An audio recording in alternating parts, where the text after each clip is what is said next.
says that the TV looks great. Over.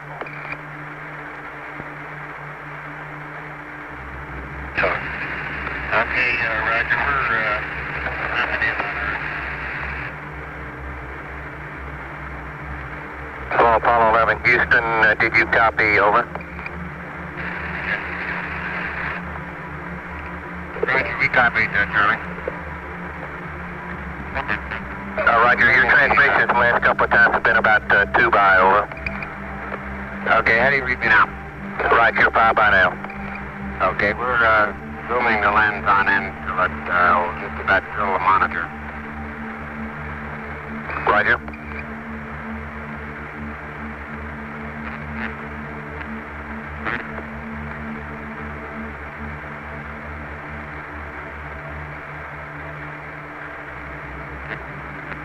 Okay, it's in full zoom now.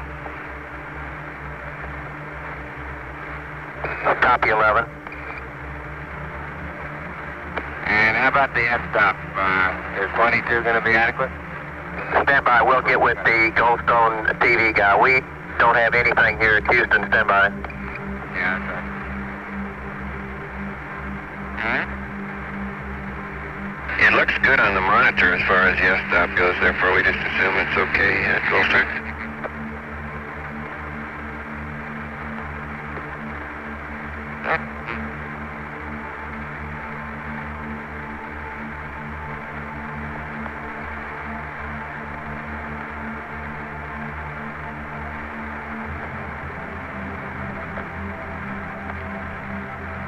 Hello, Apollo 11. Houston, Goldstone says that TV looks really great. 5 by.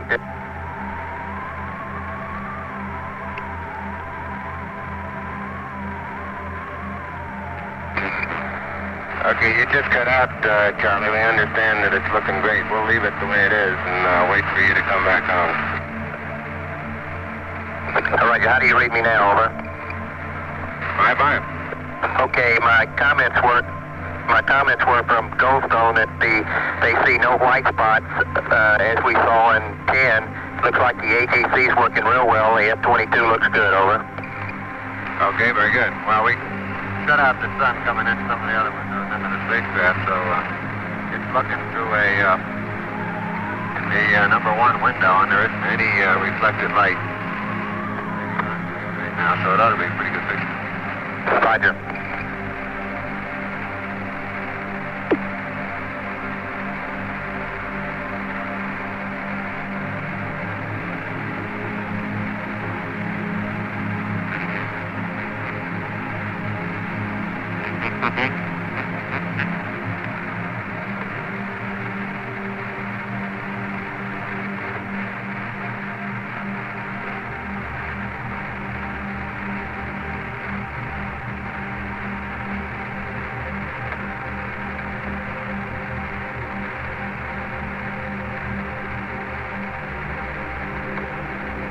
Hello, Apollo 11. Houston, we'd like you to keep the TV on for about 10 minutes or so we can get some good comparison on the camera. You can do anything you're...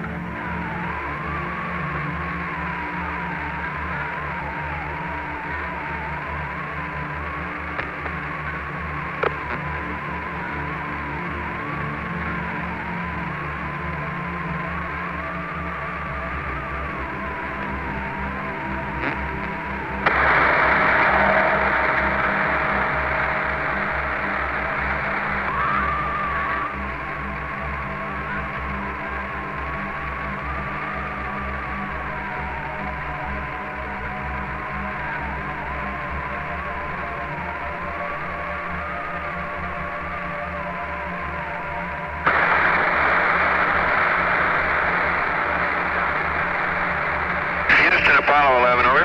Roger, go ahead, over. Charlie, I'm sorry, you keep cutting out. We heard up to you can do anything, and then after that, we didn't hear anything, and we knew that wasn't right anyhow, but we can't. But what do you want us to do? Roger, we'll check the uplink on our voice. Our transmission on the TV was we'd like to get about at Goldstone, so we can look at the camera quality back here at Houston for about 10 minutes or so when they patch it back into us. What we were saying was...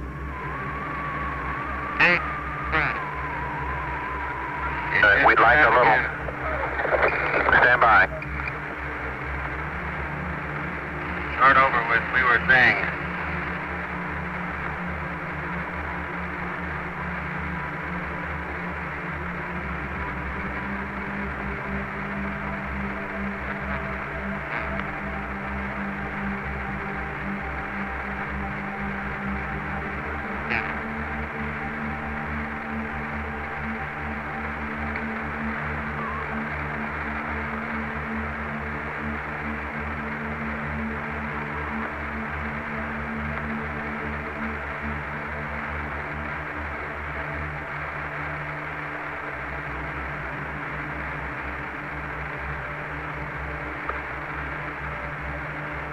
Hey, Houston, you suppose you could turn the earth a little bit so we could get a little bit more than just water? Roger, 11. I don't think we got much control over that. Looks like you'll have to settle for the water.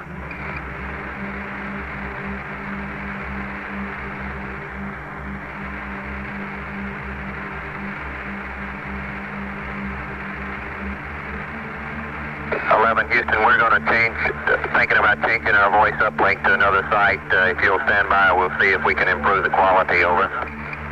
Okay, Charlie. We'll stand by for your call.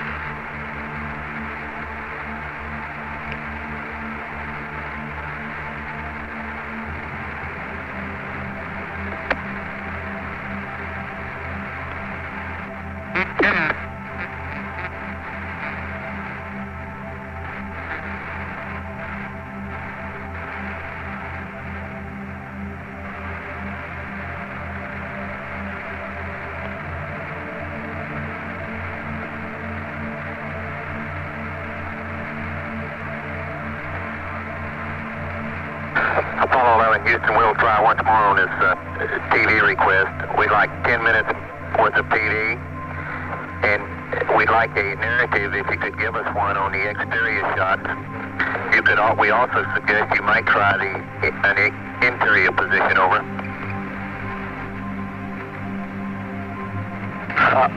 Roger, we're seeing the center of the Earth viewed from the spacecraft in the eastern Pacific Ocean. We have not been able to visually pick up the Hawaiian island chain, but we can clearly see the western coast of North America, the United States, the San Joaquin Valley, the High Sierras, Baja California, and Mexico down as far as Acapulco and the Yucatan Peninsula, and you can see on through Central America to the northern coast of South America, Venezuela and Colombia. I'm not sure you'll be able to see all that on your screens down there. Roger, Neil. We just wanted a narrative such that we can, when we get the playback, we can sort of correlate what we're seeing. Thank you very much.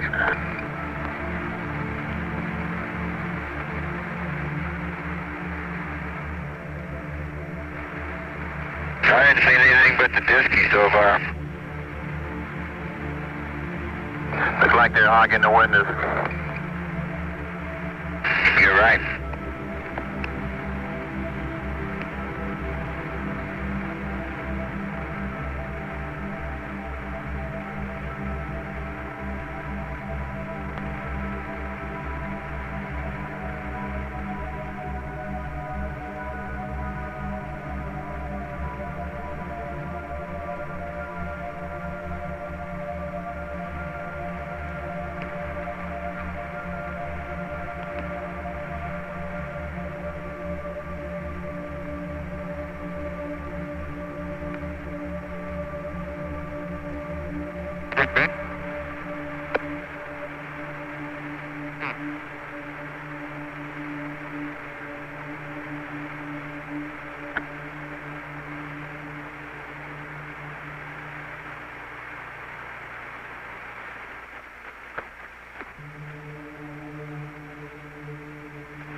Apollo 11, Houston, on your crowds, we'd like at this time for you to place all 4 crowd heaters to auto and turn off all 4 crowd fans, over.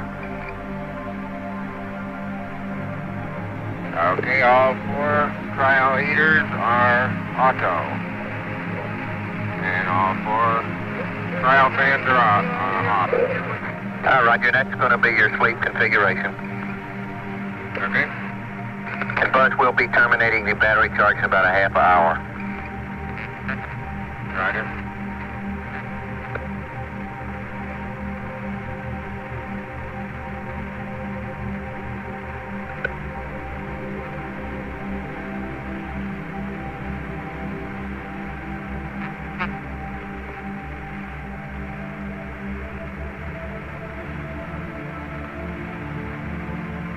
Oh, Apollo 11, Houston, you can terminate TV at your convenience.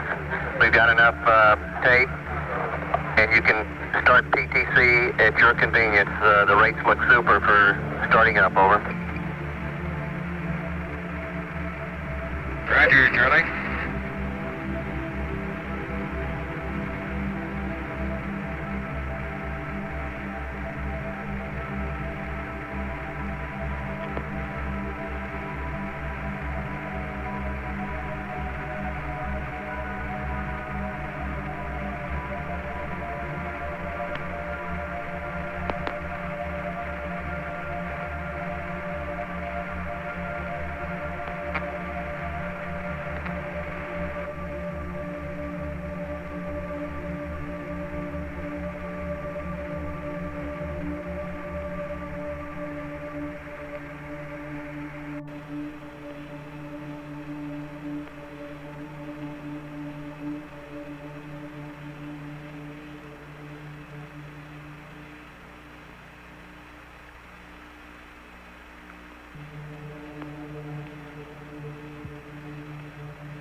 Houston, over. Go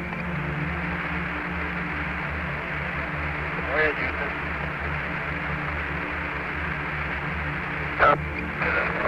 11, this is Houston. Goldstone reports they're receiving a TV picture coming down from you all. A little snowy, but a good TV picture, over. Roger, we're just testing equipment up here. Roger. Ask them if they can read the numbers. Okay, stand by. What's showing on the disc key, and also whether they can see PROG, DERB, and NOUN, over. Roger, stand by a second. Goldstone, MNO, Houston, Capcom, over. Capcom, Goldstone, go ahead. Roger, did you copy the spacecraft request? That's affirmative. I am reading the numbers on our monitor here. Okay, that's Sima. Roger, that's both the numbers on the disk itself and the little words like program, verb, noun, computer activity, things of the sort. Roger, I can read the numbers clearly. We can't distinguish what the words are because it is a little snowy. Roger. Thank you. Okay, I read verb, noun, and program.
Yes, follow up.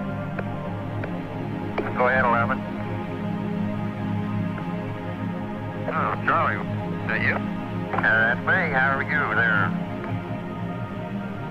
Oh, just fine. How's the old white team today? The old white team's bright-eyed, bushy-tailed. We're ever alert down here. Ever alert and vigilant. Hey, you got any medics down there watching heart rate? I'm trying to do some running in place down here, and I'm wondering, just out of curiosity, whether it brings my heart rate up. Well, they will spring into action here momentarily. Stand by.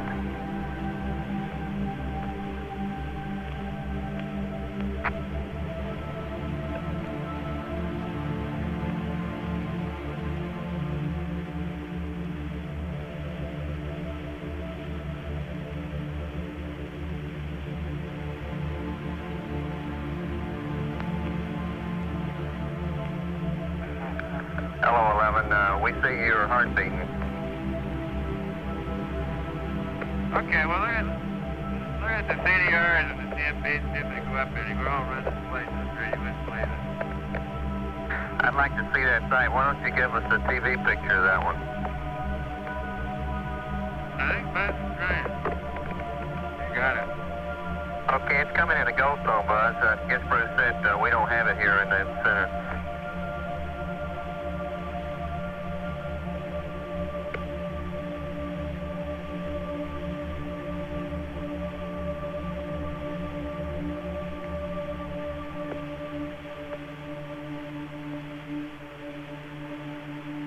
Afraid this isn't going to help out the PCC very much.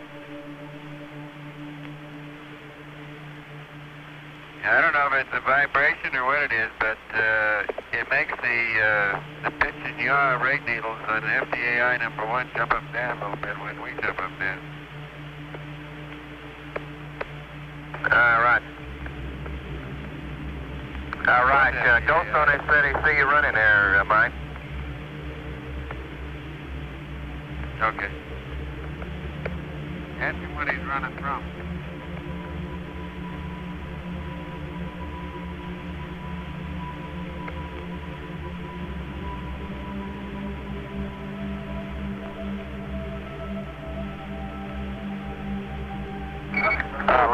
Houston, Mike, we see about a 96 heartbeat now. Okay, thank you.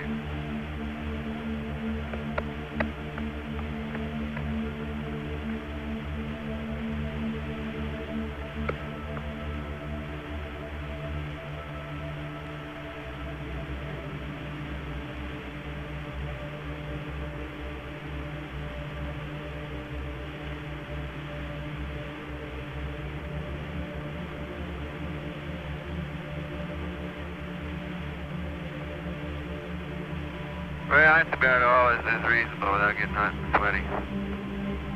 All right, Roger, we copy.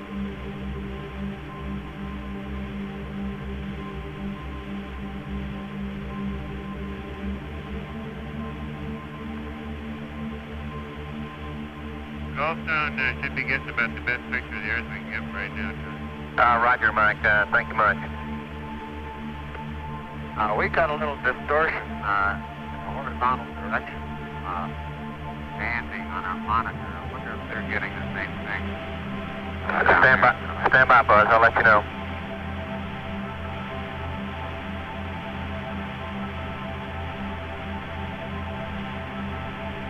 Goldstone M&O?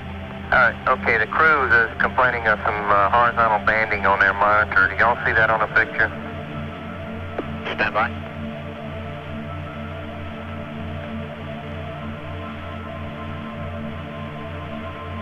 They wouldn't see it right now. We don't have anything in focus, Charlie.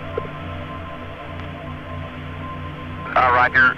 He's checking on it. I'll see if they had it earlier. Stand by. I guess when we were showing the Nitsky or when we were showing the Earth might be the better time. Okay.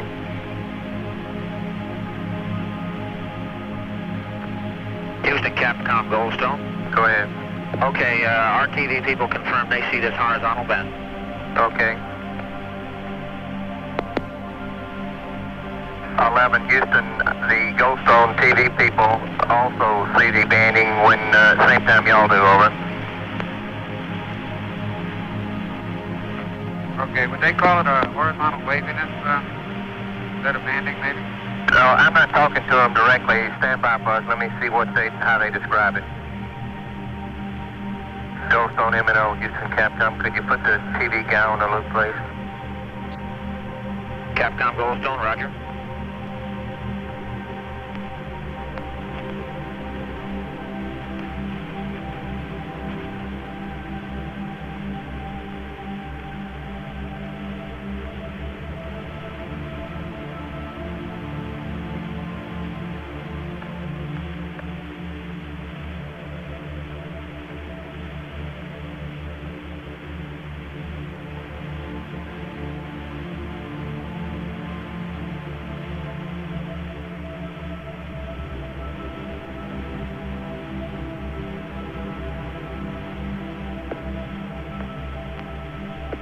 Houston Capcom, Goldstone M&O, Net 1. Go.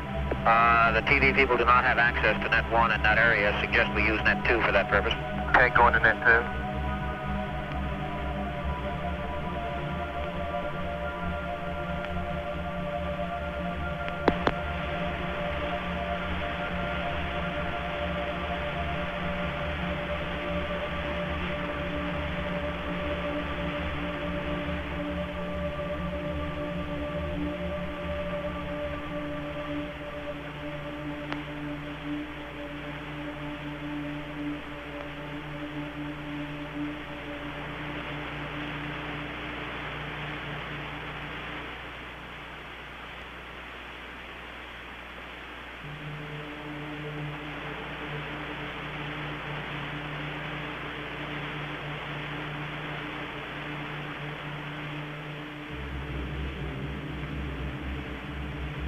Hello, Apollo 11. Houston, the Goldstone TV guys say that they have some horizontal banding across the upper part of the picture and across the lower part.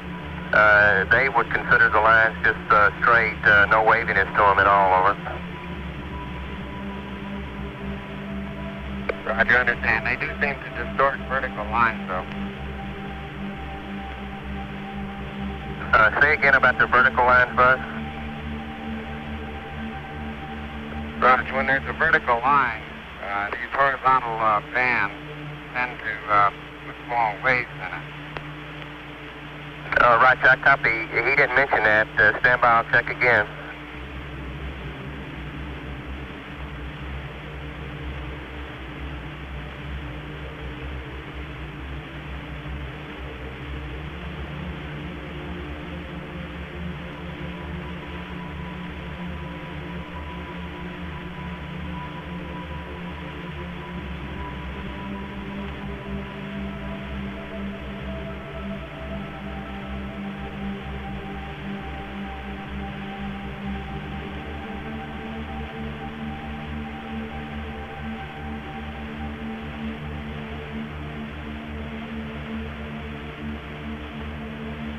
Hello, 11, Houston.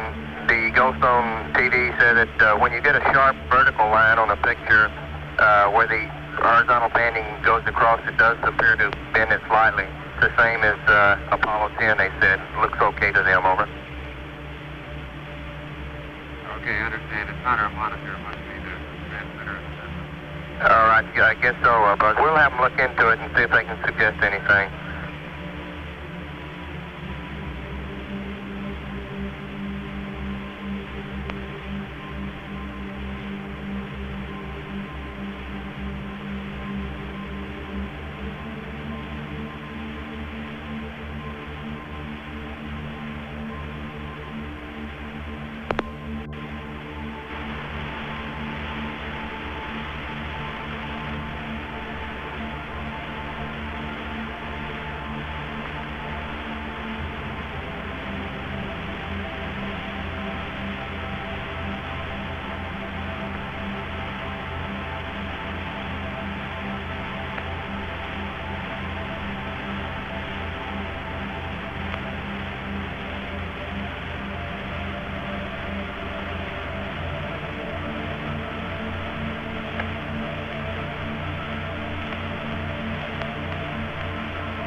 Hello, Apollo 11, Houston. Please select Omni Bravo on board, over. Take on to Bravo, Charlie. Roger. How's everything going down there? You guys happy with spacecraft systems? Roger, affirmative. Everything's looking really good to us, over. Okay, same here.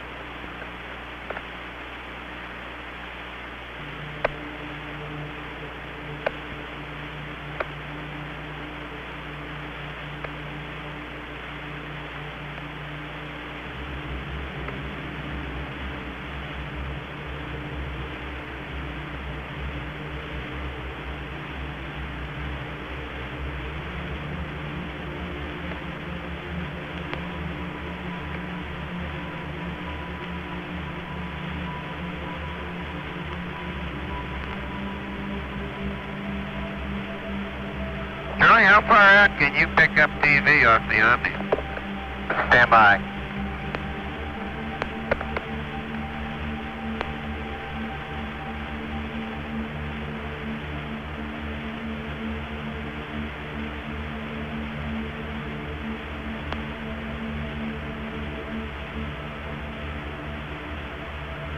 Apollo 11, Houston, we're just about at the limits where we can get any kind of picture at all on the Omnis on the TV. The picture, I guess, would be just almost zero at this point. Okay, 11, we have a picture. We see the Earth right in the center of the screen, over. Roger, Houston, Apollo 11. Calling in from about 130,000 miles out. We'll zoom our camera in slowly, get the most magnification we can. Over. Roger.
Houston, the definition is pretty good on our monitor here. The color's not too varsity, at least on this set. Could you describe what you're looking at, over?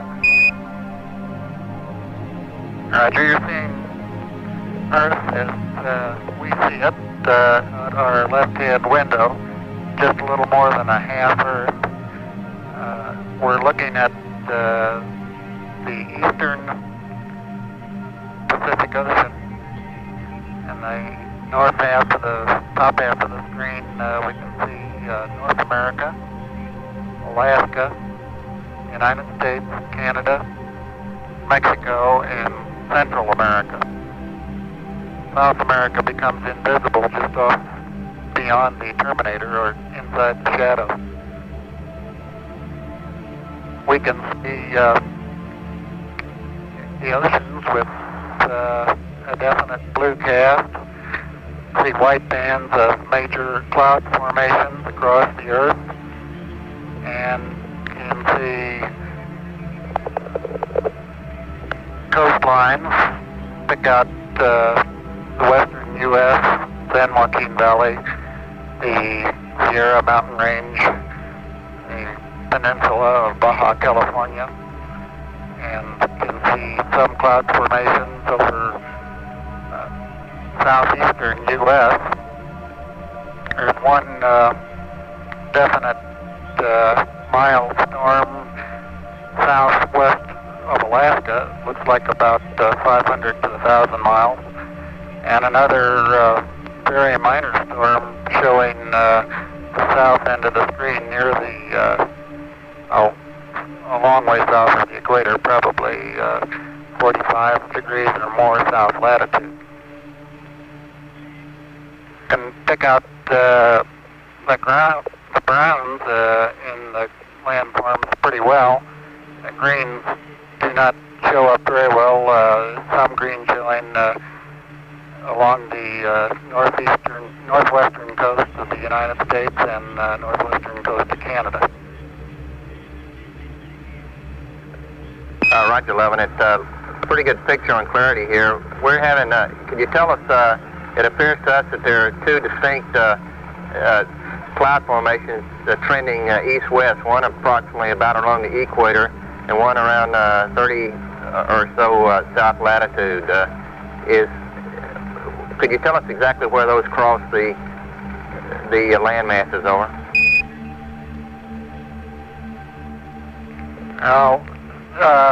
Yes, they cross just south of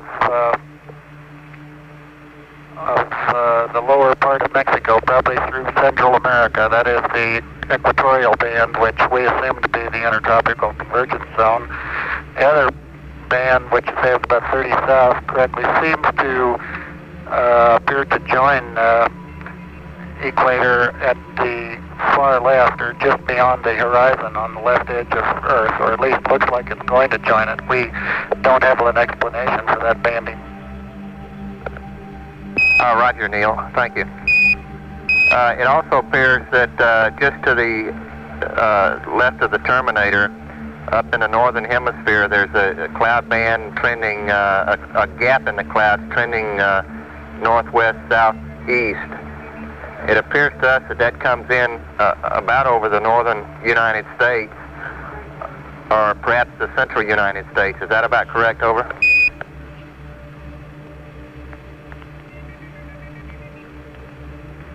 I can see on the monitor the thing you're talking about, but right now I can't get my eye to the window to pick out just where it crosses the shoreline. Roger.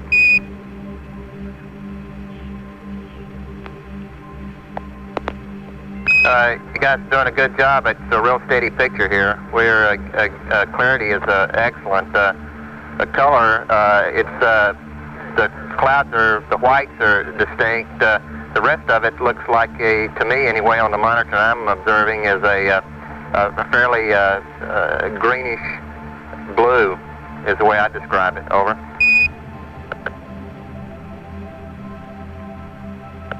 It appears that the... Well, we can't observe,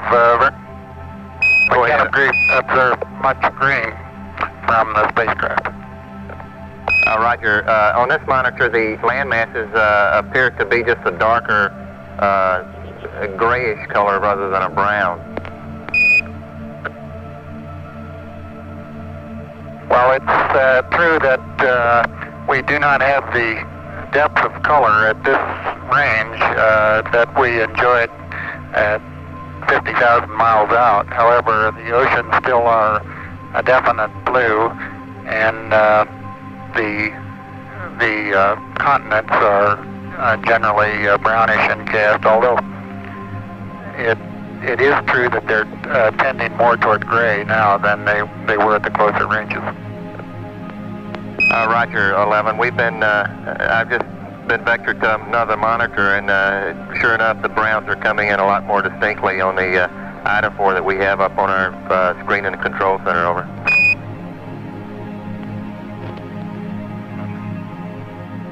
Okay, world, hold on to your hat. I'm going to turn you upside down.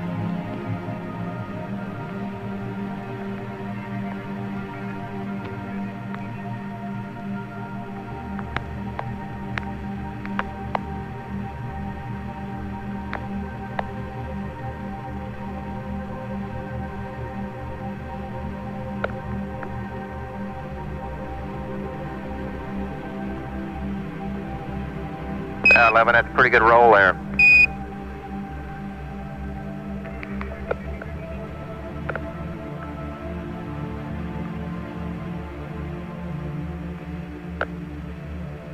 That's pretty sloppy, Charlie. Let me try that one again.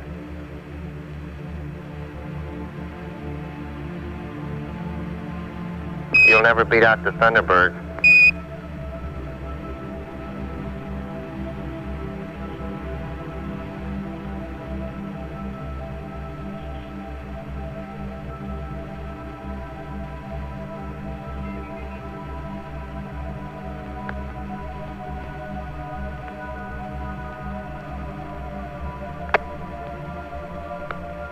Apollo 11 Houston, that practice did you some good. It's looking real smooth roll there. Oops, spoke too soon.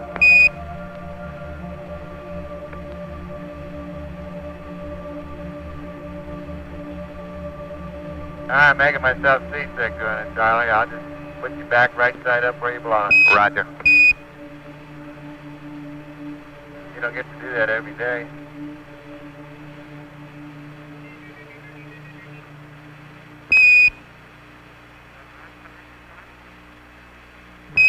11 Houston, could you describe, from your view, the polar cloud cap appears to us to extend down the western coast of North America.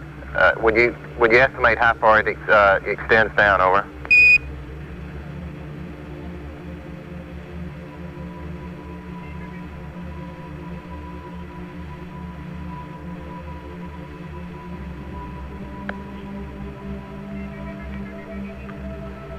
Trying to fit everybody into the window. It appears that the cloud cap comes down a little bit below the southern extremity of Alaska. Roger.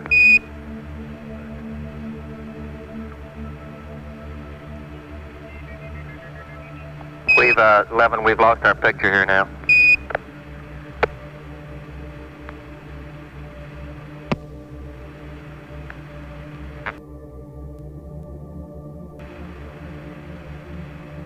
Okay, Apollo 11 Houston, we've got the picture back now.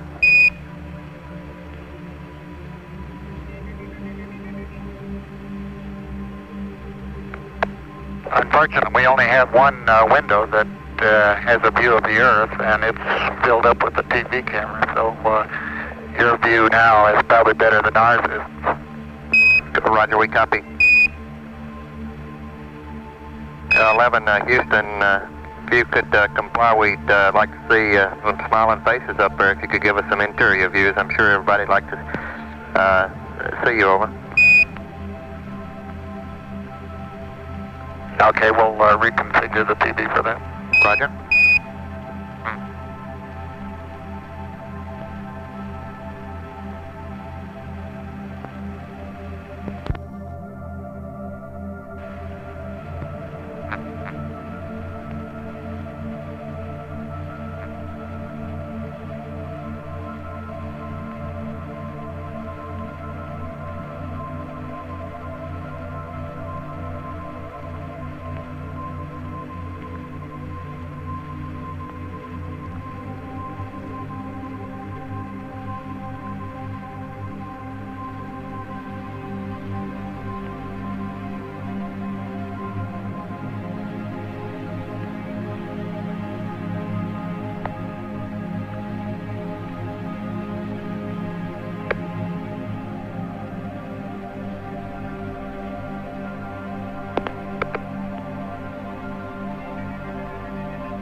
Apollo 11 Houston, appears to us that we're seeing a view from outside plus a little of the inside. It appears you've taken the camera away from the left window. Now over. That's correct. We're moving it back and reconfiguring for interior lighting. Roger.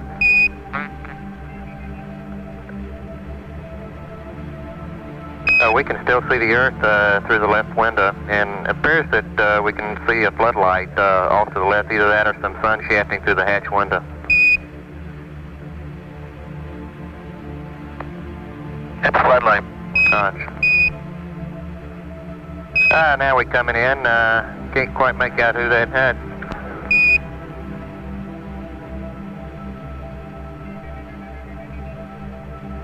It's Big Mike Collins there. Well, you got a little bit of... Yeah, hello there, sports fans. You got a little bit of me, plus Neil's in the center couch, and Buzz is doing the camera work this time. Roger, it's a little dark now, 11. Maybe a bigger f-stop might help. Yeah, that's in work.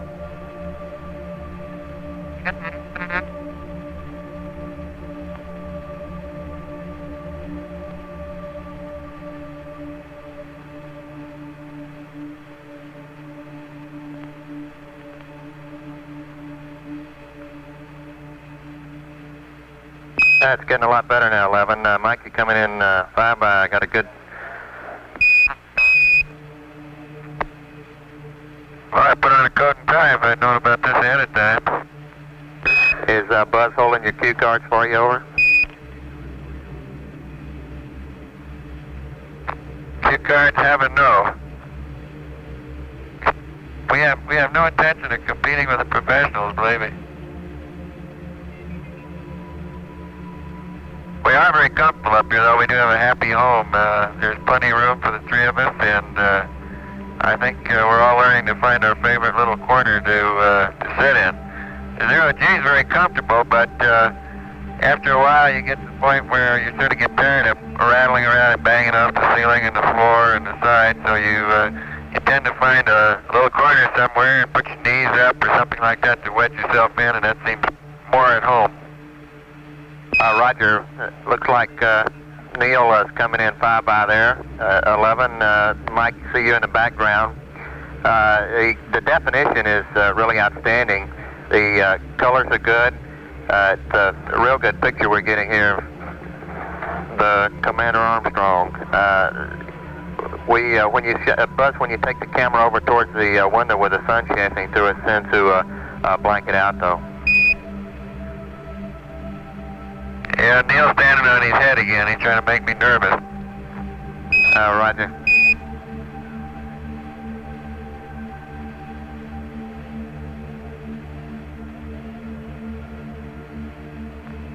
He's disappearing up into the tunnel, of course, as he would going into the lunar module, only backwards. Roger, we can see portions of the LAB now, the systems test meter panel in the lower part of the picture, or we did have it anyway. Okay, and then directly behind his head are our optical instruments, the sextant and the telescope that we use to take sightings with. Roger, copy, and we see the disky flashing with a 651. In fact, we can read registers 1 and 2 quite clearly. Yeah, the old high gain angle telling us which way the Earth is. Copy. That's a beautiful picture. Clarity is outstanding.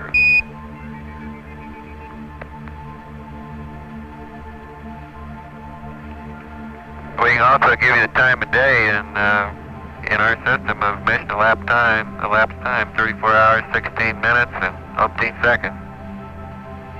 Roger. Can you see that clearly enough, Charlie? Roger, Apollo 11. We can see it counting up every second. We got 34:17:02 now.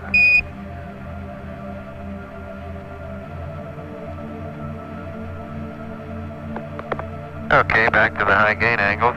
Roger. Swing amp. And we've amputated those.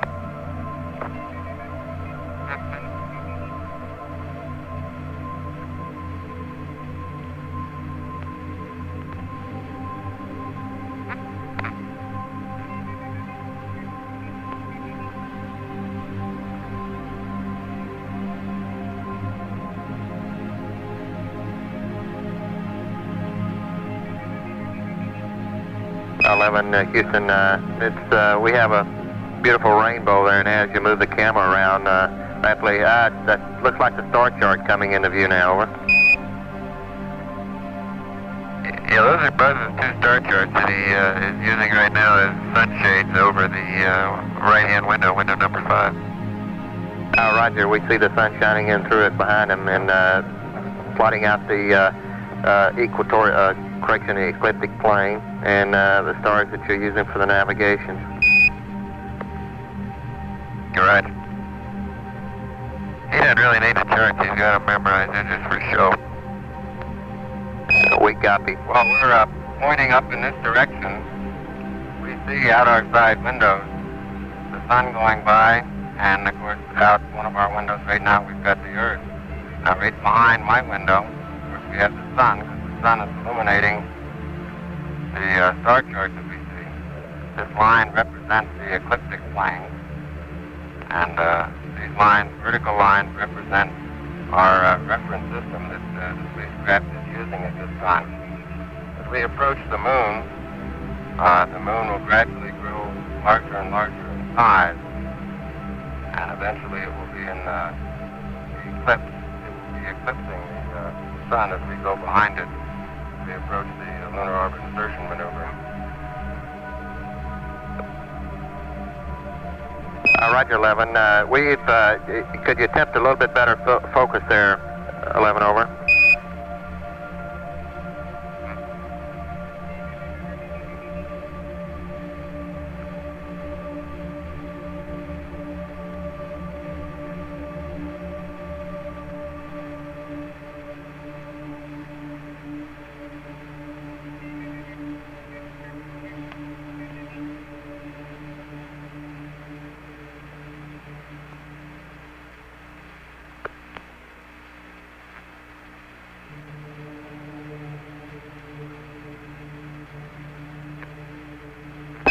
Houston, that's a lot better on the star chart now. We can make out the ecliptic plane and the planets and the sun and the moon as they're drawn at various places throughout the ecliptic plane. Over.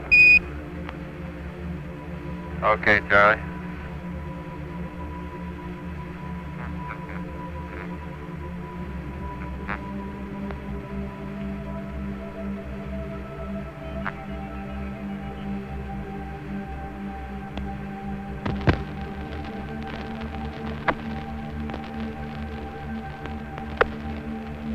If we can get some of the wires untangled here, we'll give you a demonstration of how easy push-ups are up here.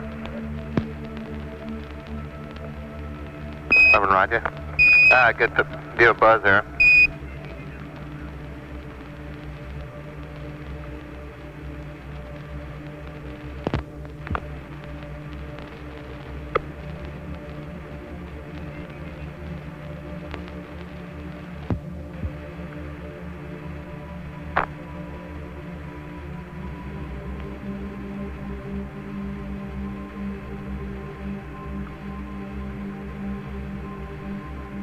When it gets pretty hard doing it that way, why we just roll over and do it the other way.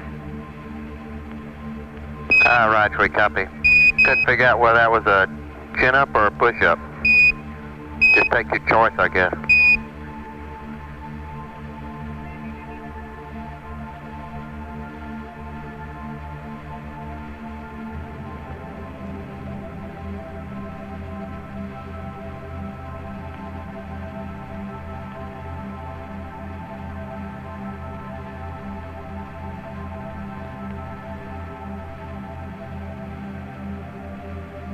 Well, looks like it's probably almost your dinner time down there, Earth. We'll show you our food cabinet here in a second. 11, Roger.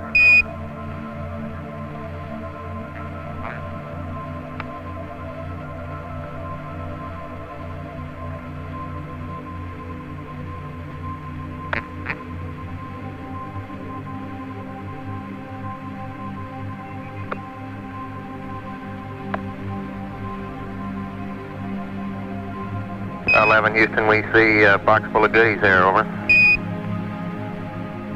Oh, we really have them, Charlie. We got all kinds of good stuff. We've got coffee up here in the upper left and various breakfast items, bacon in little small bites, and beverages like fruit drink. And over in the center part, we have all kinds of things. Let me pull one out here and see what it is. Right.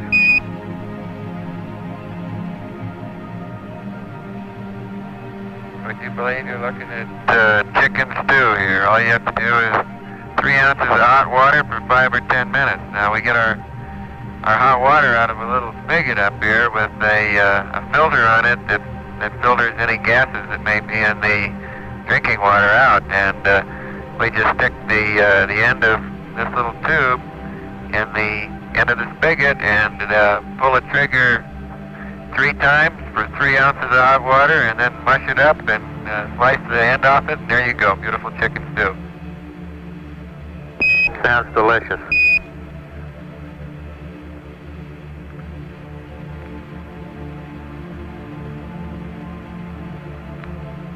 Yeah, the food so far has been very good. We couldn't be happier with it. Roger. Hold on, wait a second. The surgeons are saying thank you there for that.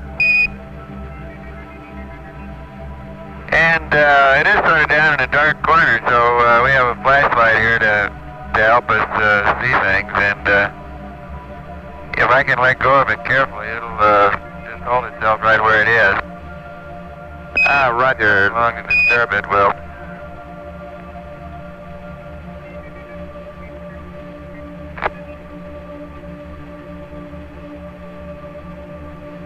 Apollo 11, Houston, that's a pretty good demonstration. You started off really stable there, Mike. Well,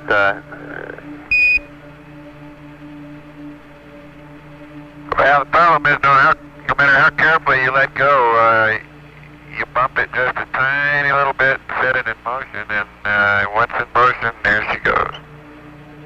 Try that again. It looks fairly stable now with slow rotation.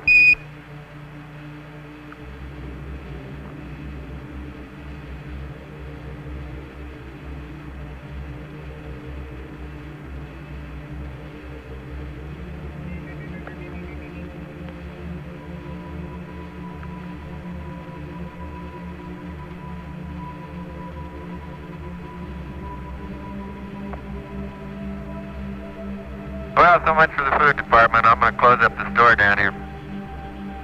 Roger, we copy. Charlie, we checked out the cable length, and we're thinking we might want to see if we can take the TV into the LEM with us tomorrow for part of the time. Over. Roger, good show. We'd like to see it if it'll reach that far. Over. We'll give it a try. Roger.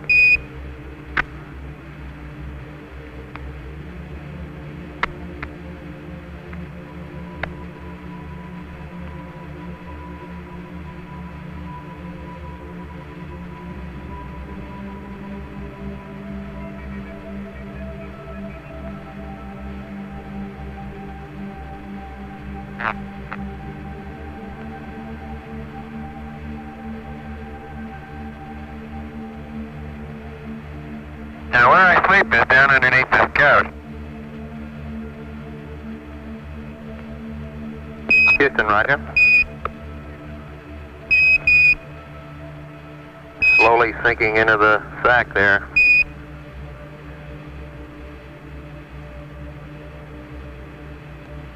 Yeah, it's really comfortable.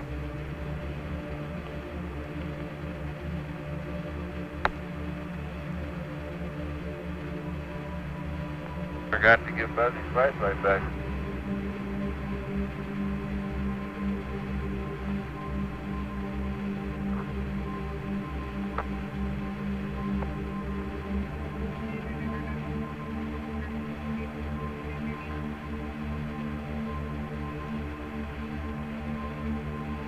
Apollo 11, Houston, could you give the folks a view of your patch if on your CWGs, over?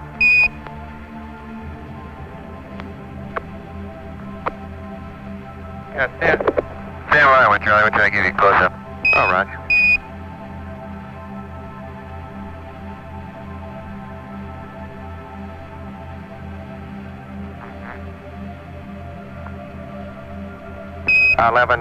Houston, we have the patch. Could you attempt to improve the focus slightly, over?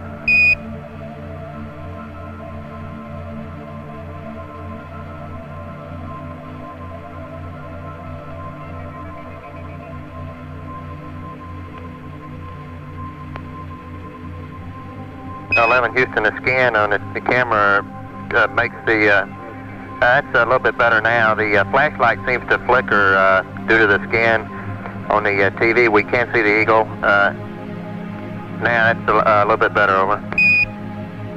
Could you open the S-stop a little bit more, over?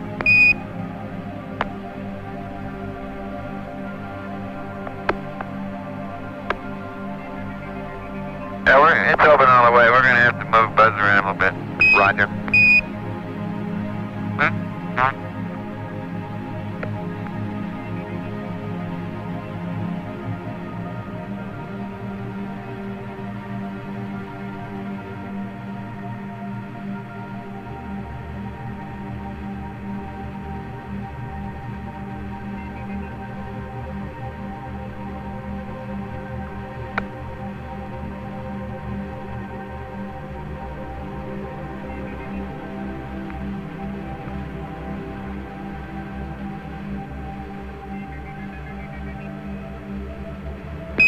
Okay, Apollo 11, Houston, the color's better now. It's coming in.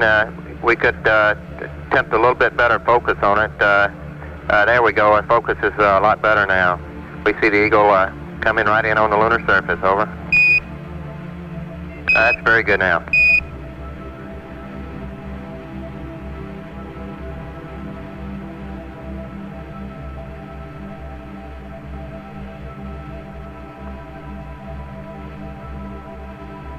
Apollo 11, Houston, that's very good now. We can see the Earth in the background, Apollo 11, and the eagle coming in. Probably pretty hard to see the olive branch, isn't it? Roger, it is. Well, that's what he has in his talent, is an olive branch. Copy.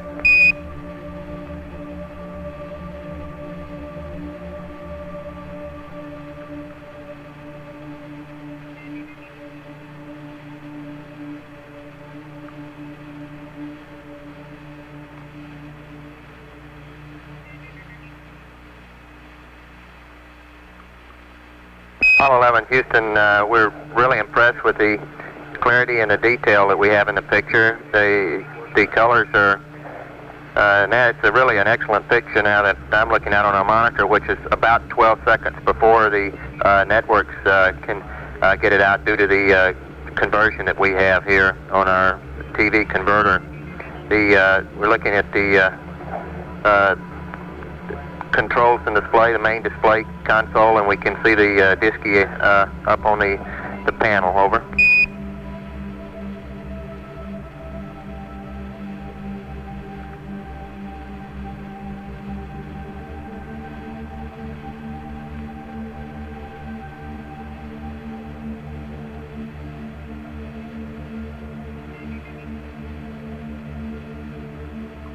Well, it'd be nice if you could take a look at all the circuit breakers, make sure the right ones are in and the right ones are out. All right, Big Brother's watching. Yeah, we're glad of it.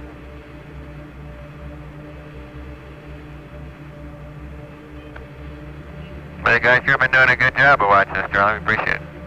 The spacecraft's been beautiful, 11. We had really no complaints at all. Looks, things are really great.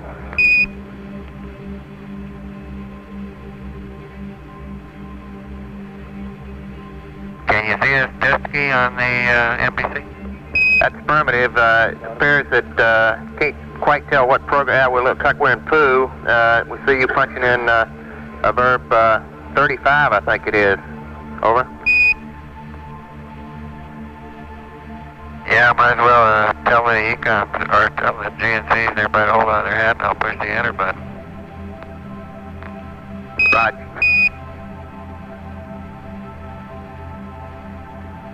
We see a real display now.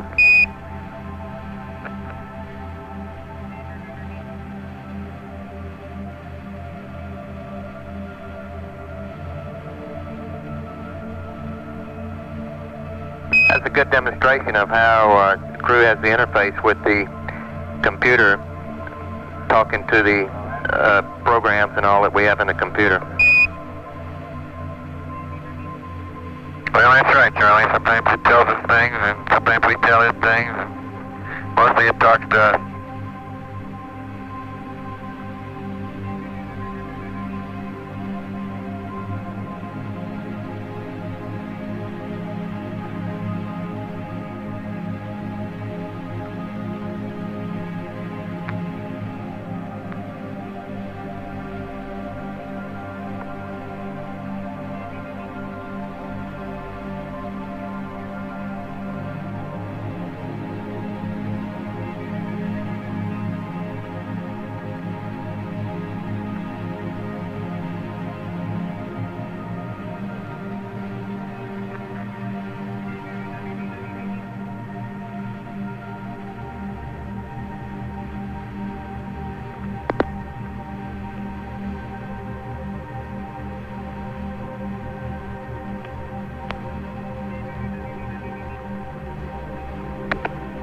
11 Houston, we just lost our pick. I see we're going back outside now. Over.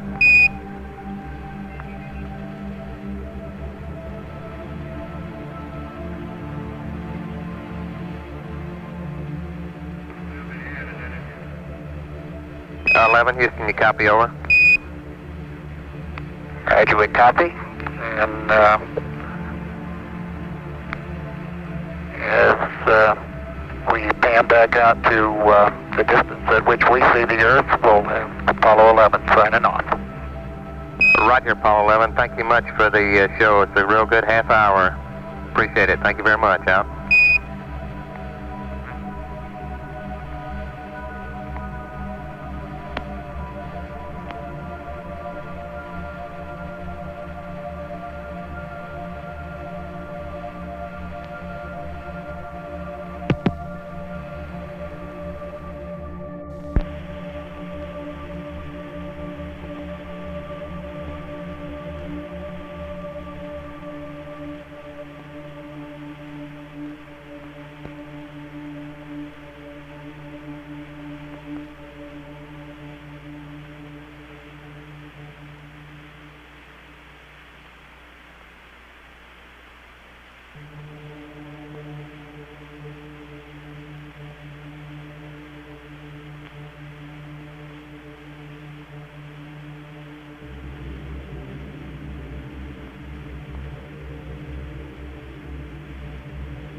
Yes, Apollo 11.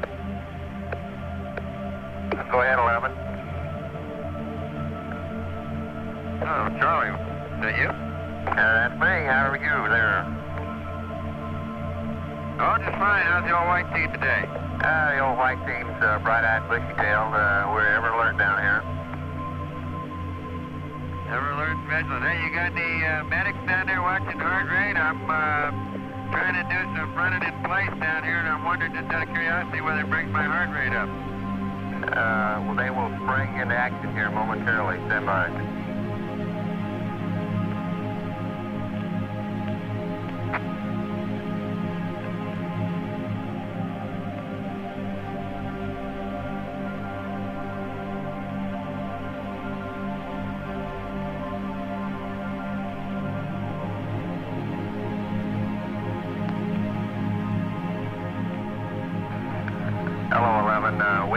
her heart beating. Okay, well, look at the CDRs and the CMPs, see if they go up any. We're all running places, or you wouldn't believe it. I'd like to see that site. Why don't you give us a TV picture of that one?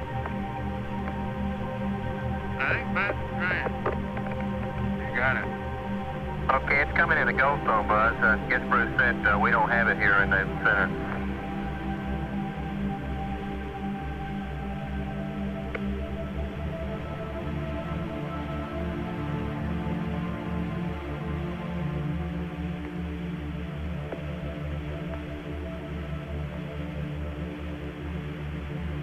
Wait, is it going to help out the PTC very much? I don't know if it's a vibration or what it is, but it makes the pitch and yaw rate needles on FDAI number 1 jump up and down a little bit when we jump up and down. All right. All right. Goldstone and City, see you running there, Mike. Okay. Ask him what he's running from.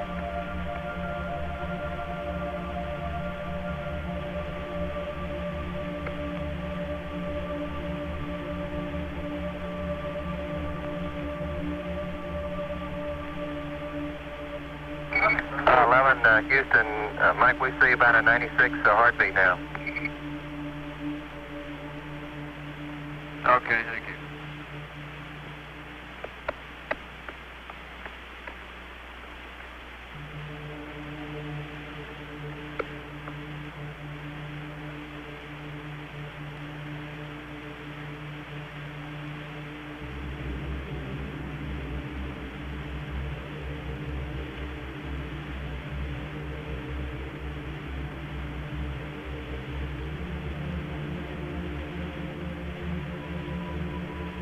Well, that's about all is reasonable without getting hot and sweaty.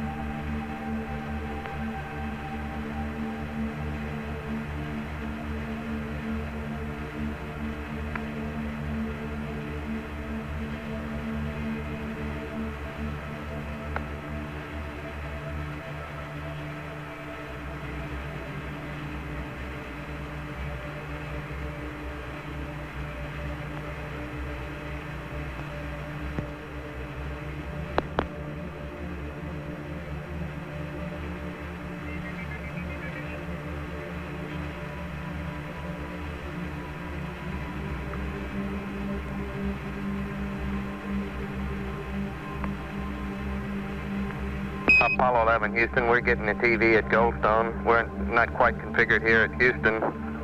For the transmission, we'll be up in a couple of minutes, over. All right, this is just for free. This isn't what we had in mind. Roger.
Apollo 11, Houston, it's a pretty good show here. It looks like you almost got the probe out.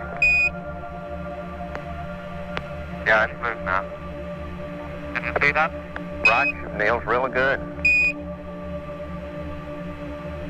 Not much light up in that area, but apparently this TV says they will pick it up. There are some bright spots shining on the probe, apparently sun shafting on it, that just gives just about enough for us to make it out, over. I think those are the tunnel lights. Oh, okay. You're right.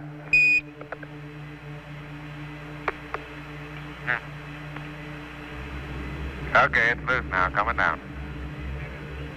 Roger.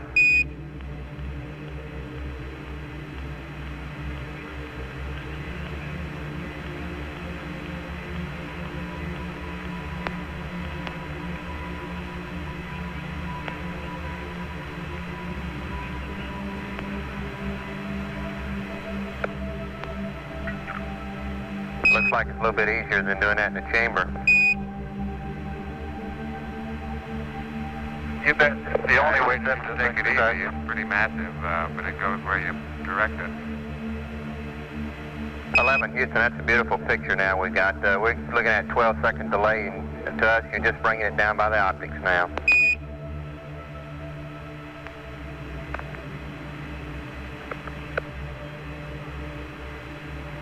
Mike must have done a smooth job in that dock, and there isn't a dent or a mark on the probe. Roger.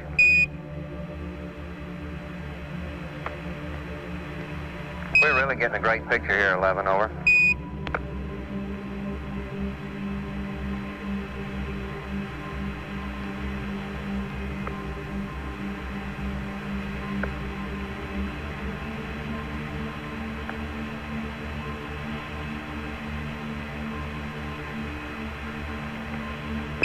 Houston, with a 12-foot cable, we estimate you should have about 5 to 6 feet excess when you get the camera into the limb, over.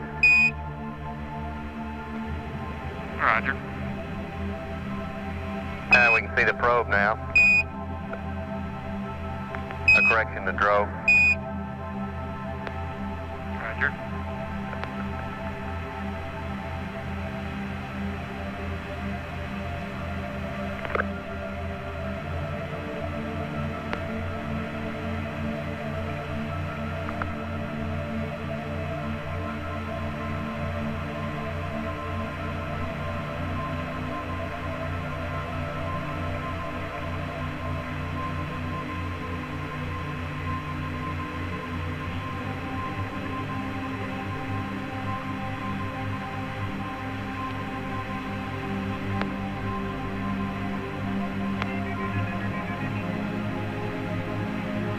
Drug removal is coming next.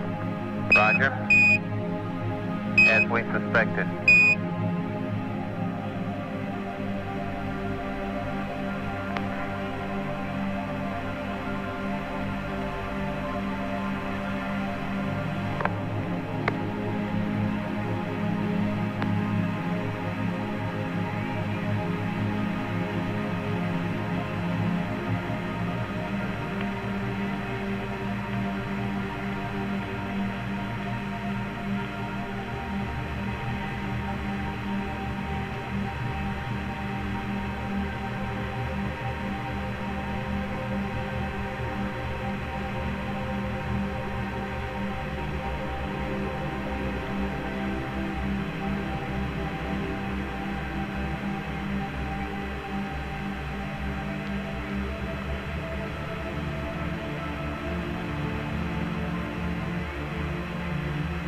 Houston, now it's a good view of the storage area under the couch.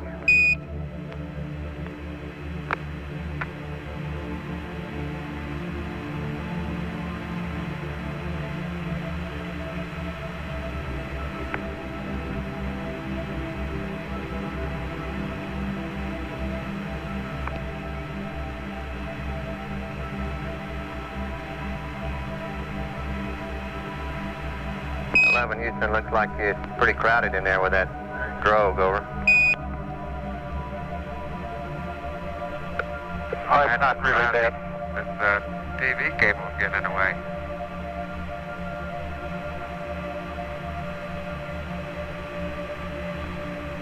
We see lots of arms.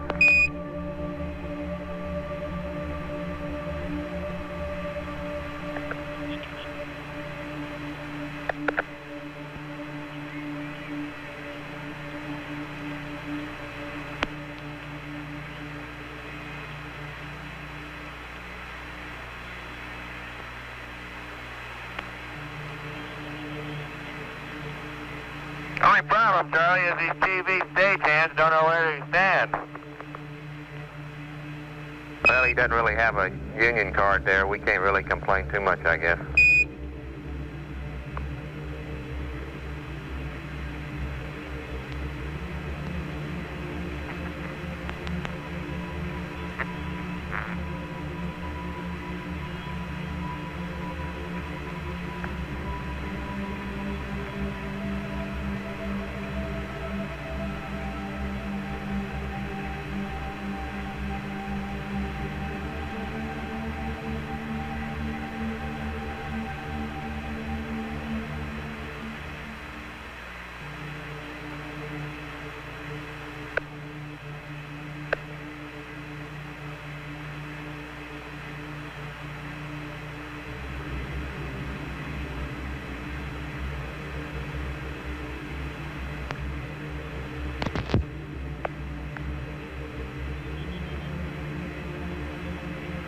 Apollo 11, Houston, do you have a little white dot in the bottom of your monitor, on TV monitor, over?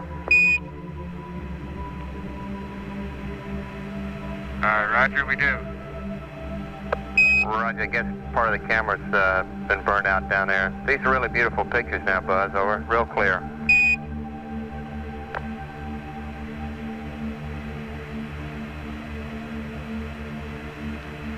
Okay, we might have got just a little bit of sun in there. Is it just one small white dot? That's affirmative.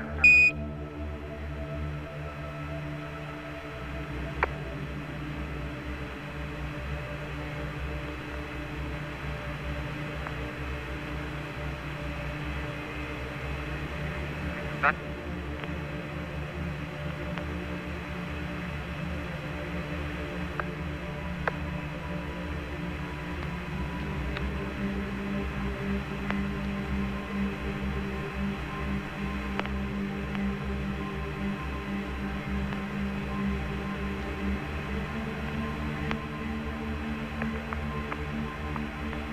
7 up in the tunnel checking the roll angle, Charlie, and it's 2.05 degrees.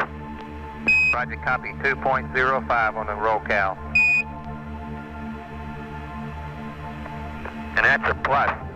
Roger, plus.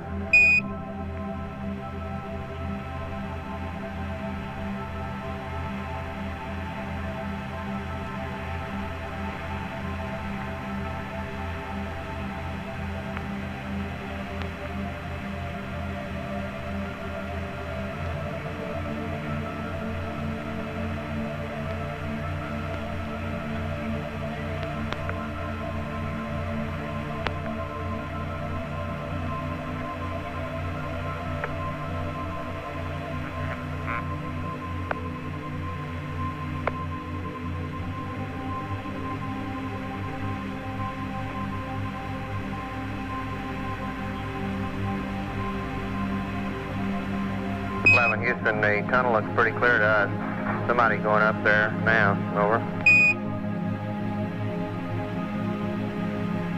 It's Mike checking his connectors up there now. Roger.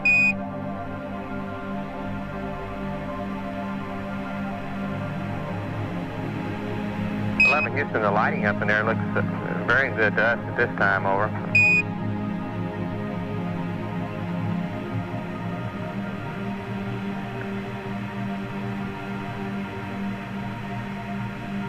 I think that's mostly the camera. It's subdued, to say the least.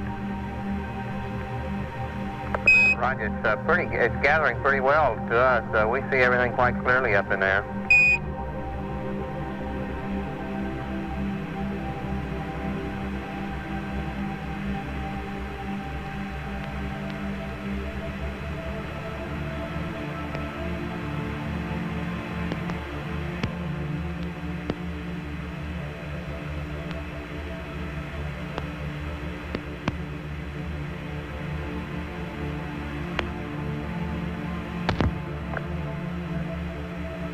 Oh, the dock latches look good today, just like they did yesterday. Everything up in there looks just fine.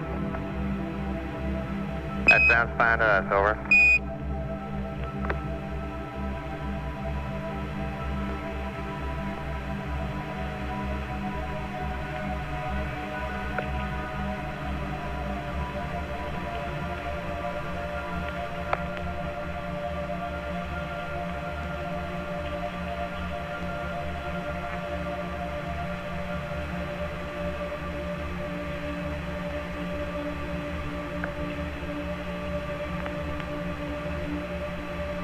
Houston, we can even read the decals up there on the limb hatch.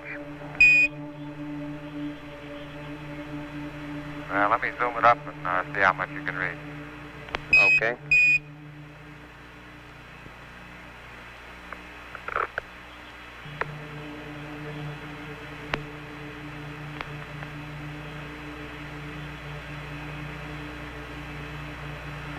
We can see the limb umbilical connection quite well there, Buzz. You see you zooming in on one of the decals now that to reset, unlatch handle, latch behind grip and pull back 2 full strokes. That's about all we can make out. You get an A+. Thank you very much, sir. At least I passed my eye test.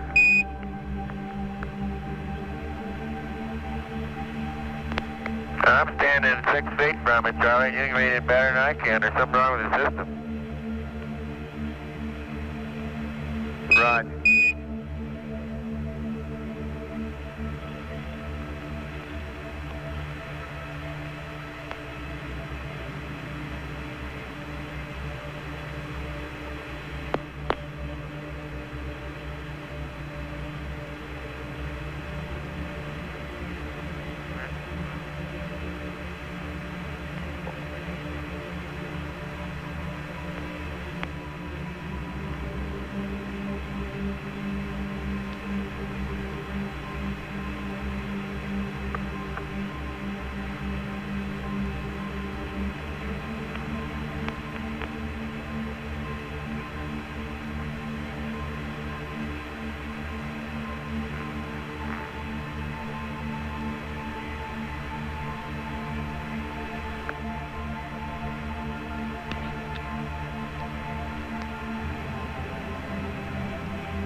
A real good view of the limb hatch handle there. 11 over. Roger.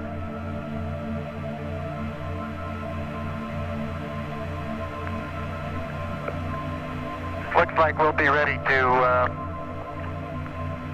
go into the limb early, if that's okay with y'all down there. Roger, it's fine with us, Neil. Go ahead anytime you wish, over.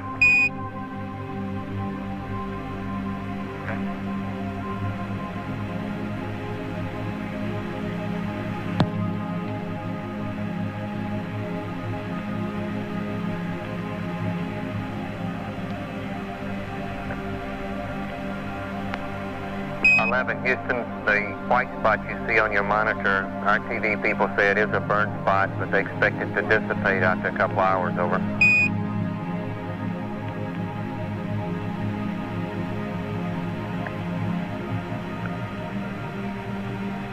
Roger, thank you.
Okay, the dump valve is actuated.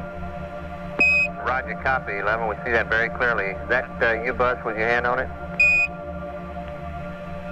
Yeah.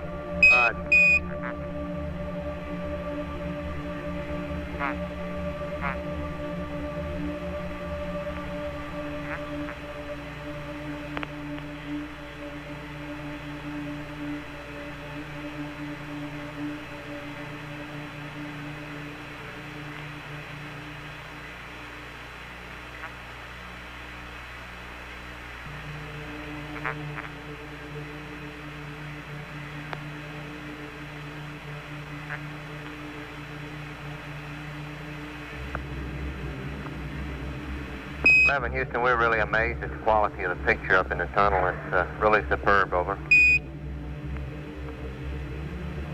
That is, considering the amount of light up in there. Roger, we're about to open the hatch now. Roger.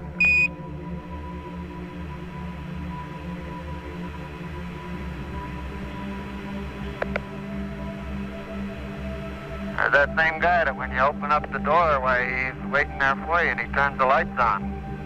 How about that? It's like the refrigerator.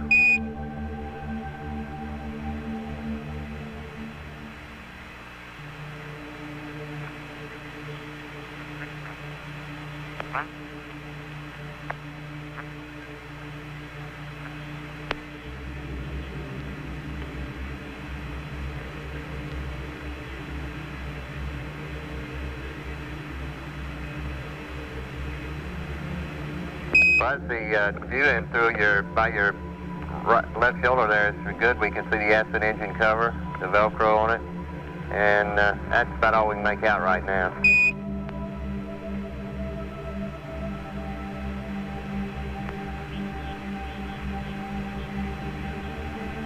We see the helmet stowage. We don't see anything loose up there. Well, great. Looks good to us. We see your helmet stowage bag.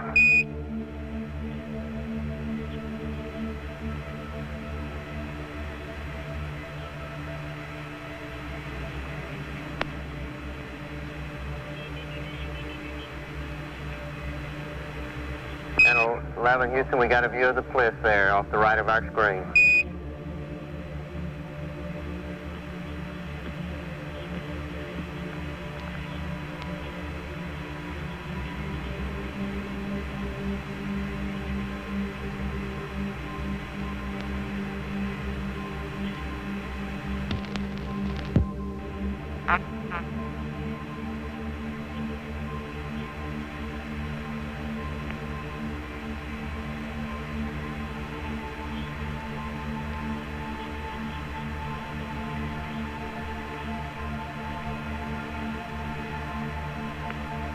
Houston, Buzz, you already in? Over. I jumped halfway in. We're going to have to start turning around, I guess. Right.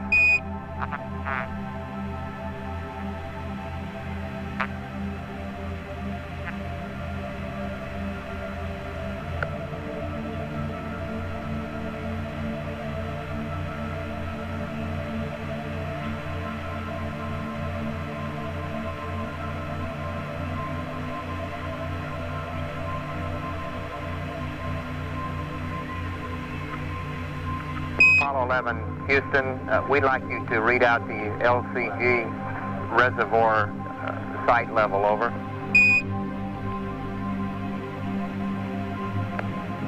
Okay, stand by.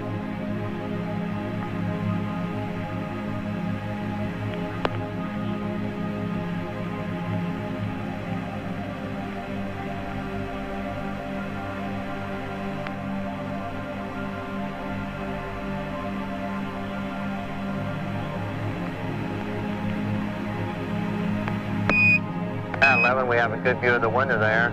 It looks like the sun is apparently coming through the shade.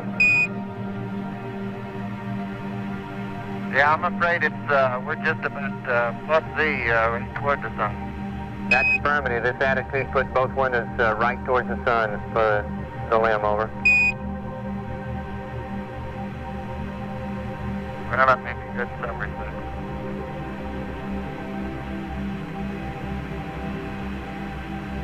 We had a view, Buzz, of the utility light cord. Sure you've, Now, let me show you a view looking the other way. right. And we see right now a utility light or either a floodlight up there. I think now I see the utility light still in the storage bag.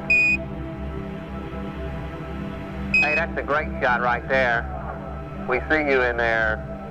Guess that's Neil and Mike. Better be, anyway.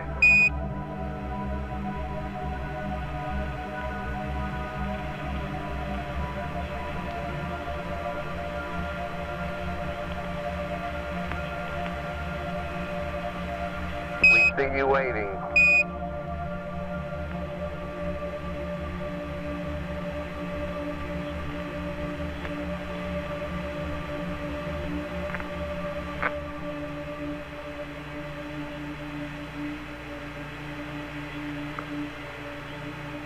11 Houston, that's really a beautiful shot.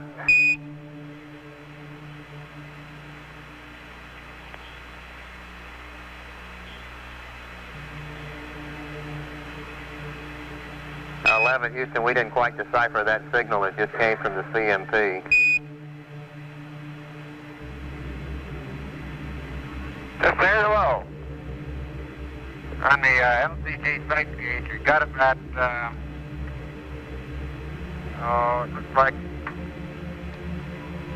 the white mark that's in the plunger is about quarter to 3/8 inch out into the green away from the red. Is that what you'd like to say, or? Stand by. Right, Buzz, that looks good to us. Thank you much.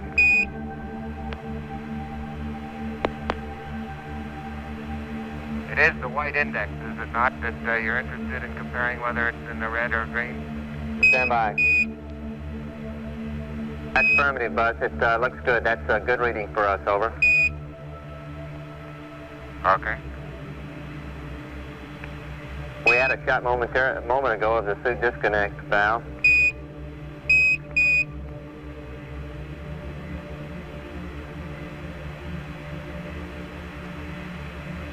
I'll open up the windows and see what the lighting conditions are going to be like.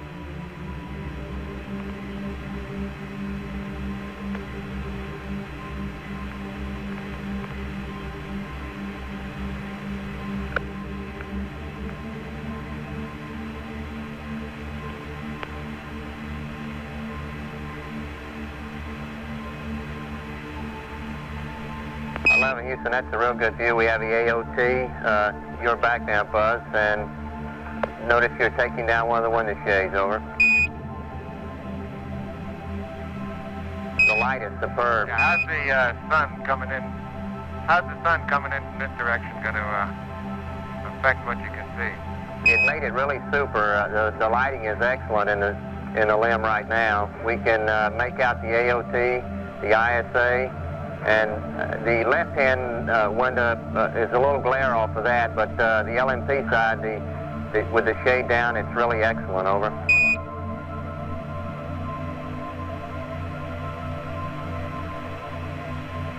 Well, I'm turned around.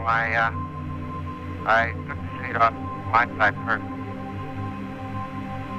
Roger, we copy. The light level for the TV is really excellent, over.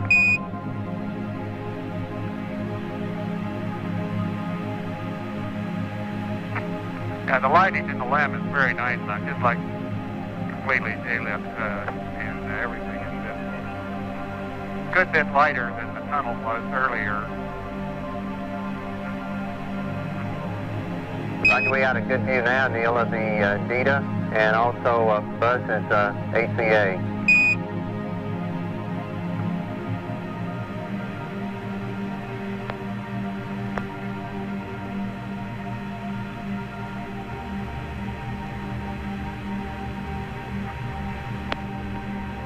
Hey, I'm pointed at the front hatch now. Everything seems to be in place down there. Roger. We got the dump valve in view, over.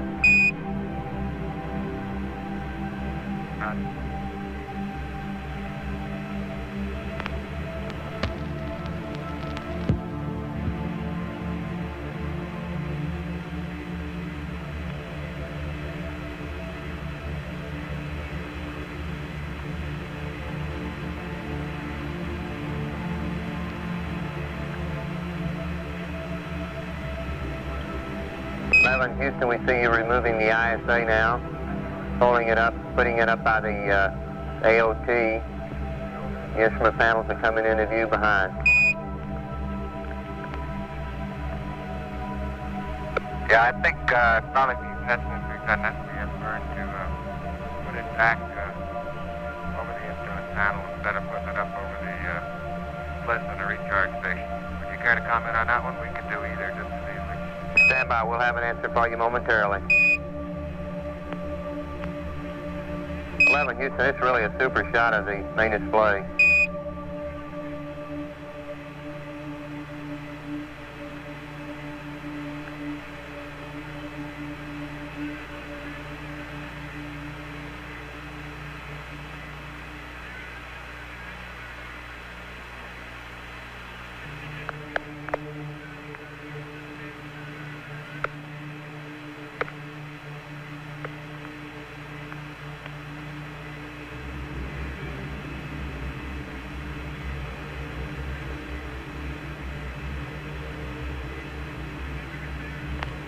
The vehicle is surprisingly free of any debris floating around. It's very clean. Roger.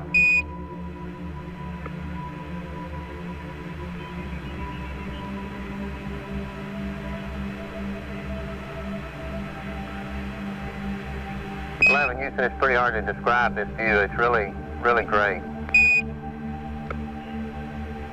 Now you know how we feel.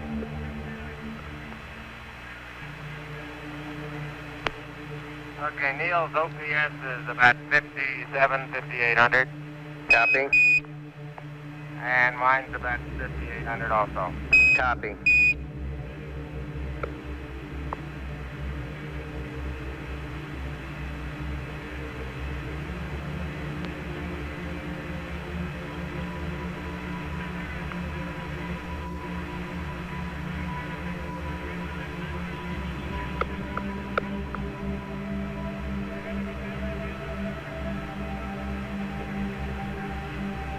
Houston, that's a good shot of Neil's cliff there. Over.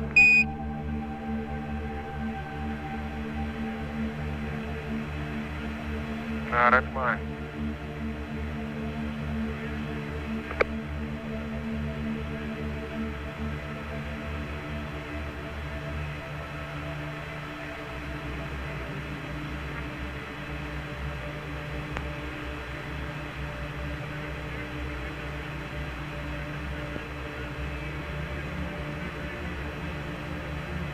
Houston, that moment ago we had a good shot of your cliff bus and the two helmet storage bags, and now behind your left shoulder bus we have the Disky and the ACA.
We're going to go ahead and take all the loop data on back into the command module, Charlie. Roger.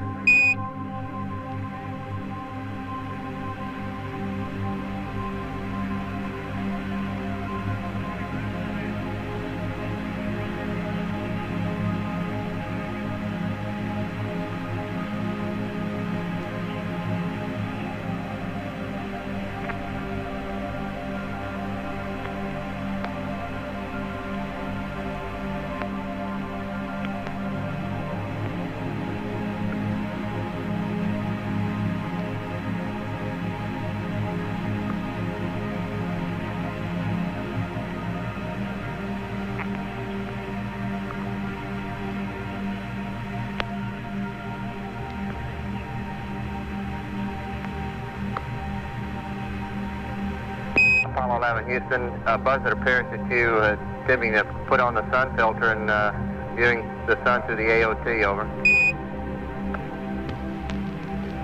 Yeah, unfortunately, it looks like it's down a little bit more towards plus than I can be able to see in the AOT. Roger.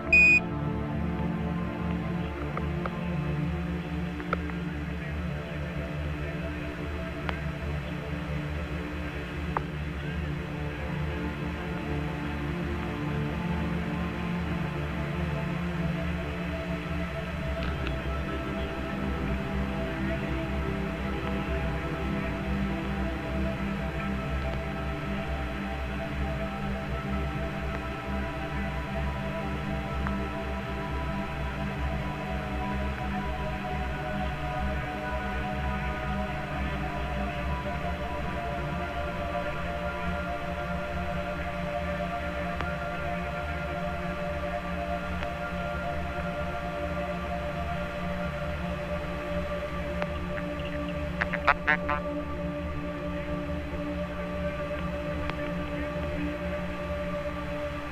got a beautiful view of the side of the command module out of the AOT, looking in the left rear detent. Right. I can see the hatch and all the EVA handrails. First time we've seen the silvery outside of the command module.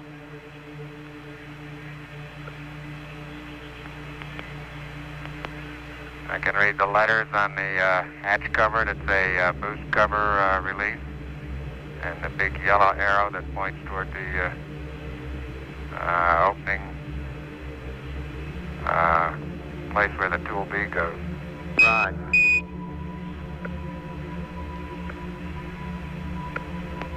Great shot now, back down into the... And left on me. Go ahead, Buzz, over. Say again.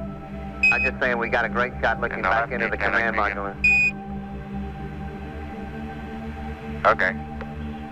Yeah, in the left detent I can see the rendezvous radar. When I move to the forward detent, that's about all I've got. I'm looking eyeball to eyeball. Right.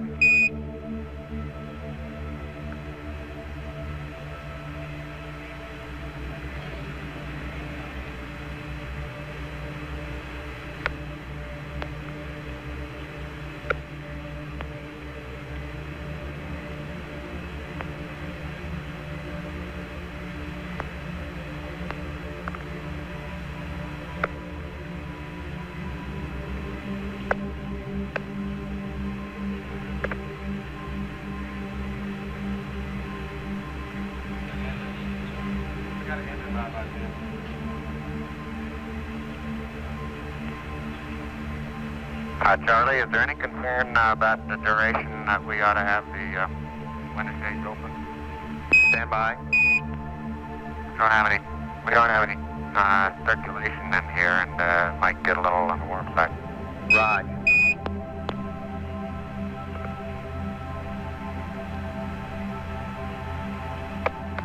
We'll put up a couple of hoses from the command module here and get a little circulation going. Sound like a good idea, over.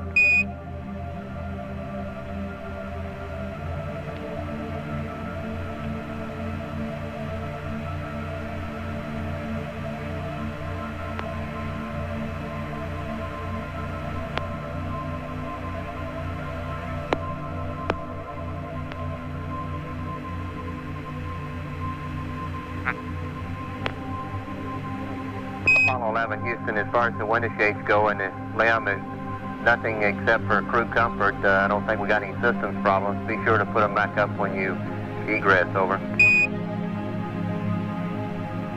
We will do.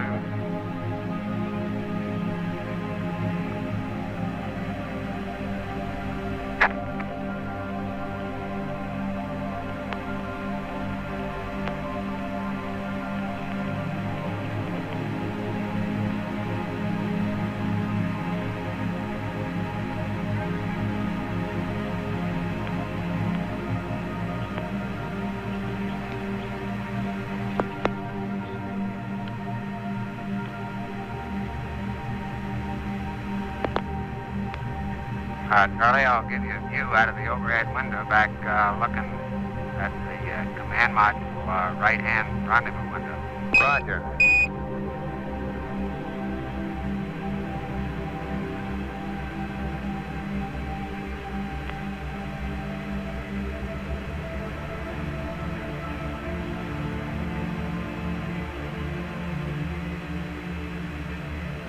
Well, we see it now. Thanks a lot, Buzz. It's a good view through the overhead.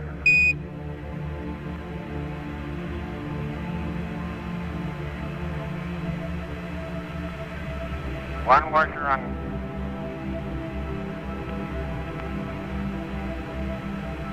One washer going by the overhead. Right.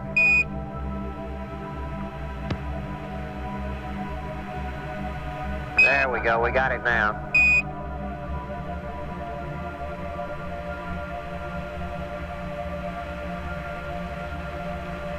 There wasn't very much debris in the command module or the limb. We found very few loose particles of bolts, nuts, and screws, and lint, things. Very few in each spacecraft. They were very clean. Roger. Sounds good.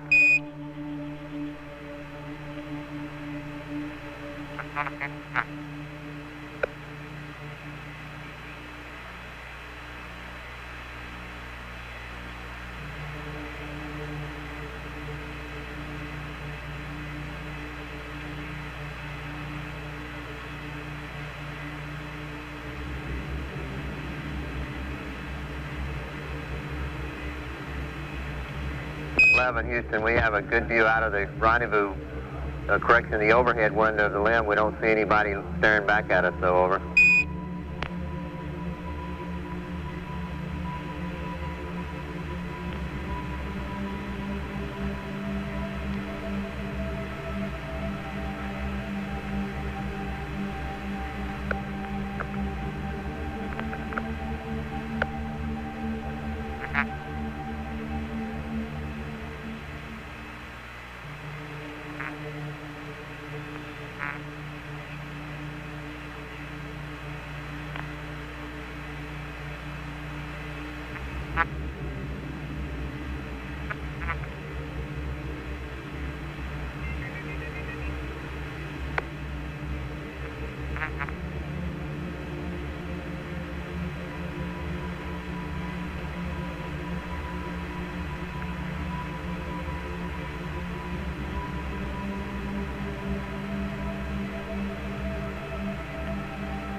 Charlie, can you see Mike's two eyeballs peering out of the rendezvous window?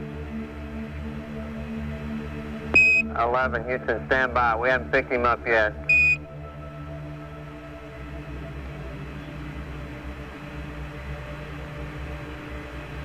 You're looking through a lot of layers of glass.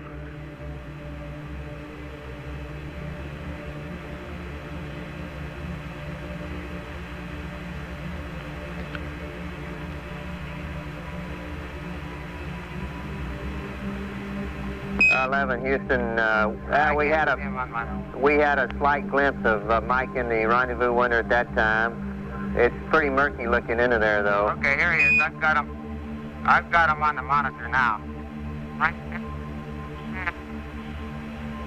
Okay, we see him staring back at us now. Hello in there.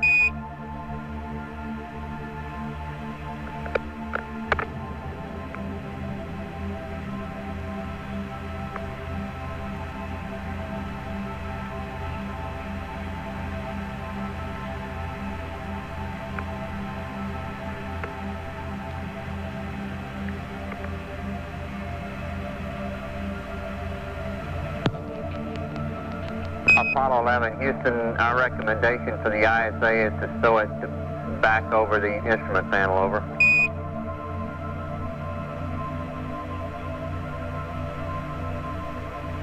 Roger, will do.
Houston, we can make out the markings on the panel. We read System A, SN fuel, SN oxidizer, Quad 1, Quad 4.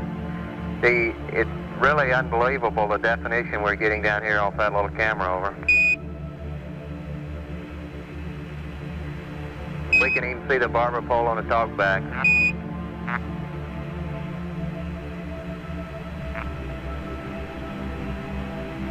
We can read the markings on the instruments for the glycol pressure, quantity, PCO2.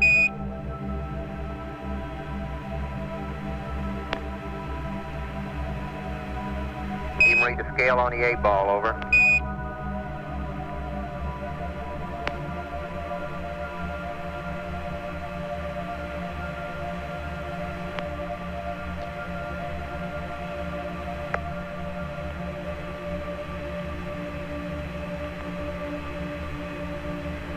Houston, we see the crossfeed barber pole, and we had the Velcro patches back up to the RCS systems now. We can see the markings on the meters, green and red bands, in limit.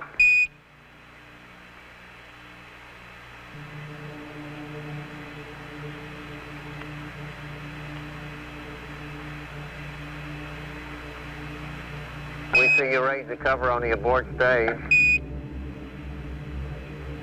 We don't recommend that. Yeah, we're going to tape that one over.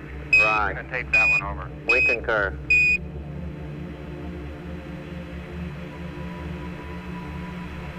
The restraints in here do a pretty good job of pulling my pants down.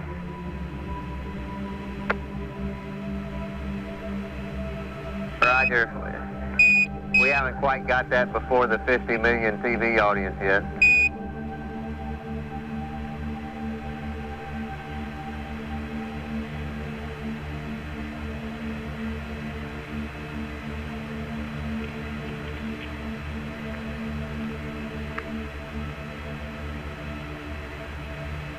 At 11, Houston, that's a good view of the 8-ball. We see you can even read the off flag there.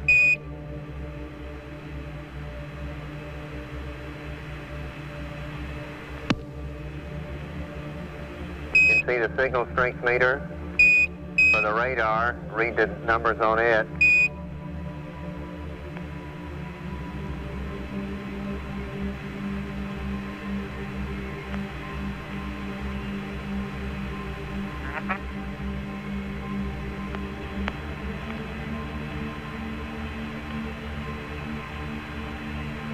Houston, did you want us to test the cameras in the LEM? And I was wondering about that. I saw it in the flight plan, but I'm just wondering if you want to do that on CSM power, or do you want us to take both of the 16mm cameras back into CSM and test them there, over? Stand by, Buzz. As an alternative to that, why we could wait until LOI day and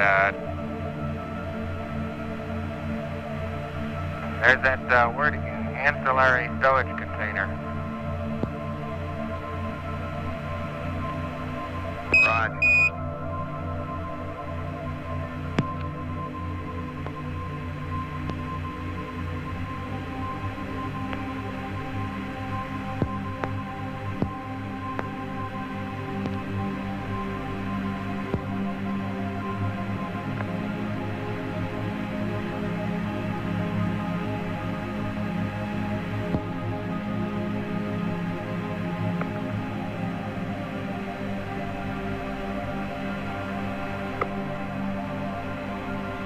The shades didn't quite hack it there, Buzz, over.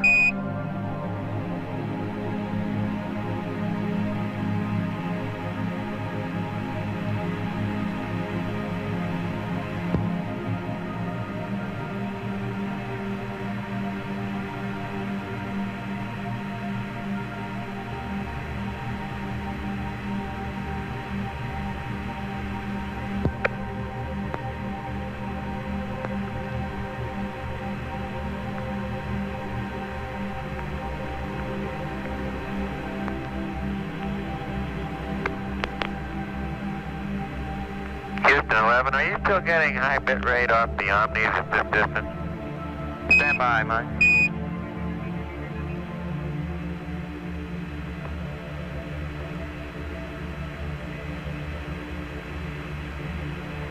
Apollo 11, Houston, about 50% of the time we're getting high bit rate off the Omnis when you're in PTC, over. Okay, thank you. Welcome.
Apollo 11, Houston. Neil, at this attitude, you look like you're about 12 feet long.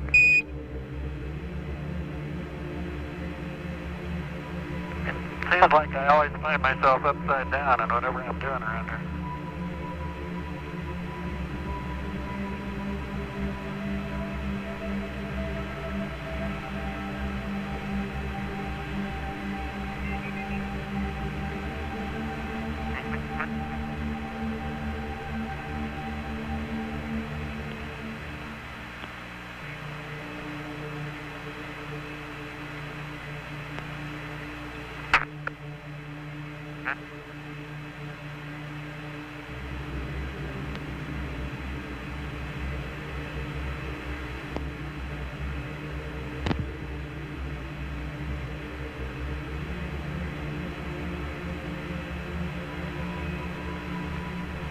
Apollo 11, Houston, could you give us a few comments on your crew comfort with the CSM hoses moving the air around, over?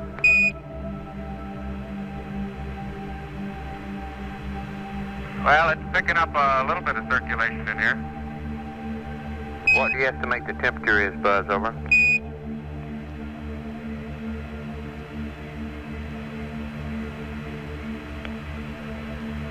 Oh, I'd say maybe 73, 75.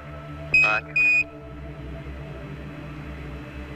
It's hard to tell at this density and pressure of gas, but comfort level is about the same as the command module. It's a little warmer or stuffier when we first got in, but it seems to be improving. Houston, copies out.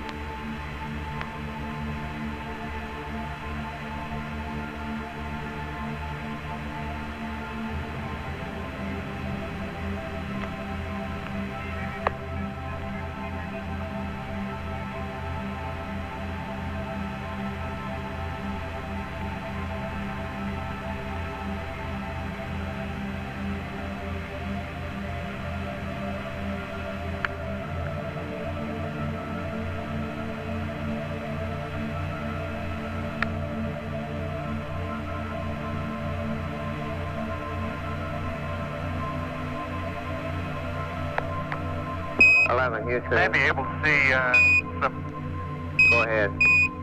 Some particles jumping around on your screen. That's just dust particles that are being eliminated by sun shafting in the window. Roger, they're very clear now, over. And that's a good view of Neil's correction of Buzz's circuit breaker panel there.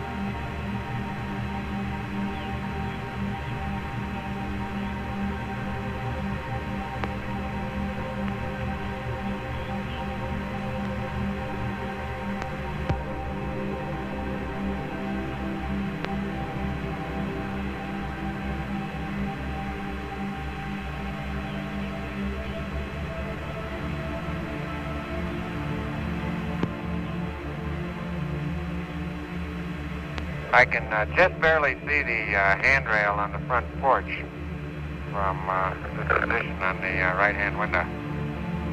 Roger.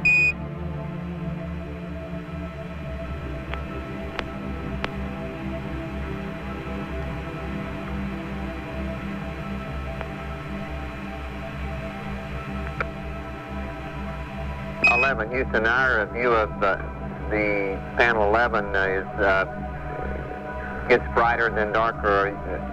Are you changing the f-stop at all? Over.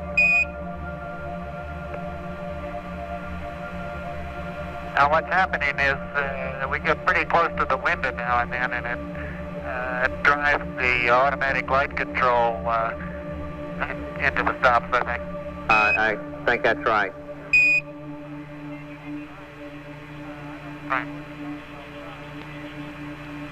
Yeah, I had to switch on outside while I was going through the overhead window. That may be what's contributing to some of it. Roger.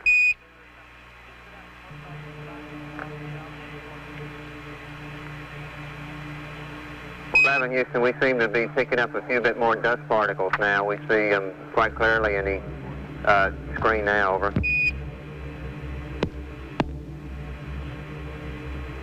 Yeah, I'm choking on one every so often.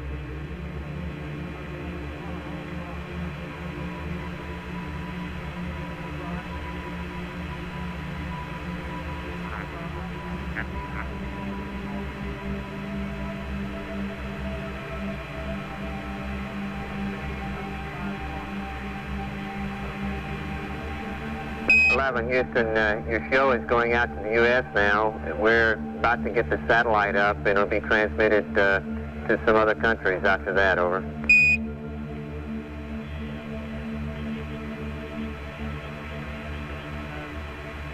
Roger. I'm checking out this window bracket where I'll be putting it for the EVA pictures of Neil going down the ladder. Roger.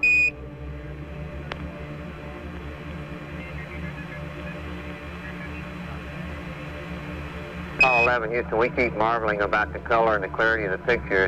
It's really difficult to describe it, so it's just perfect. Over.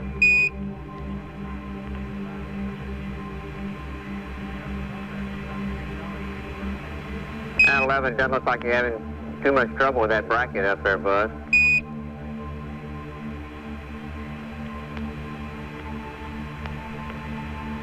I tell you, those new knobs really make it easy to twist the thing and get it cinched down quite tight. Right.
Houston, Buzz, how does the alignment look there?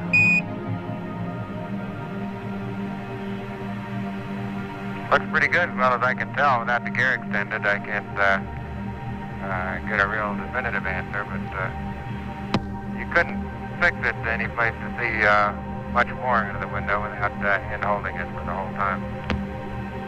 Roger, it looks like to us it's going to work real well. Enough room to, yeah, I think so.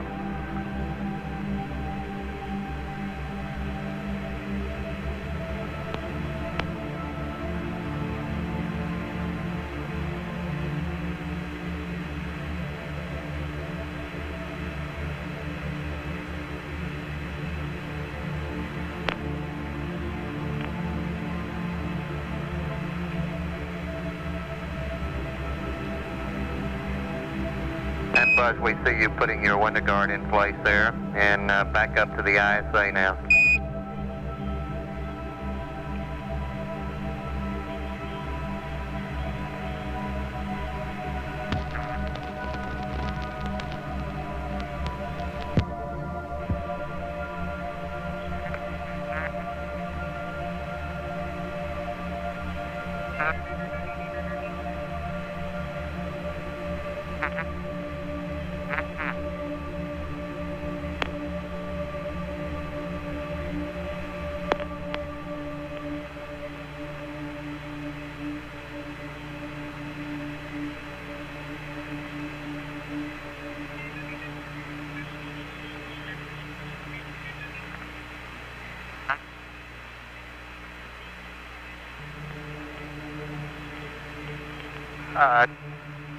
Houston, ask FAO if the 90-degree bracket isn't stowed in the commander's stowage assembly.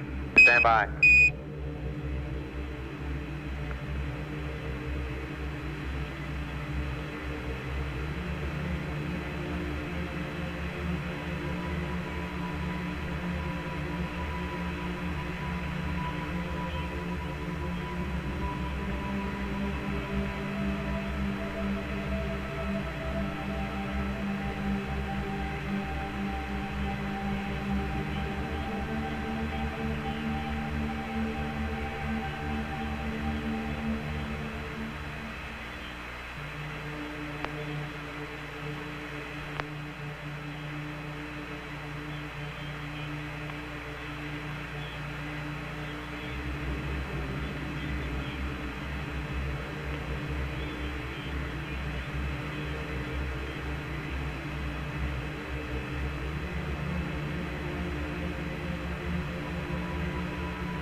Houston, Buzz, you still looking for that 90-degree bracket, over?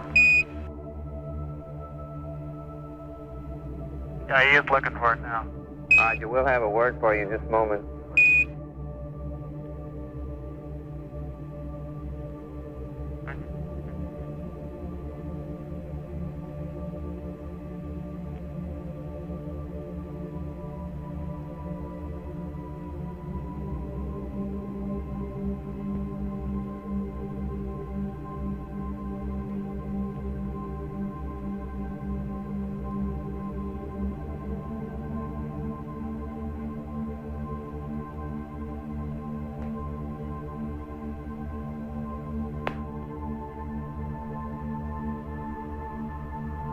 My monitor shows a pretty good, clear picture from this angle.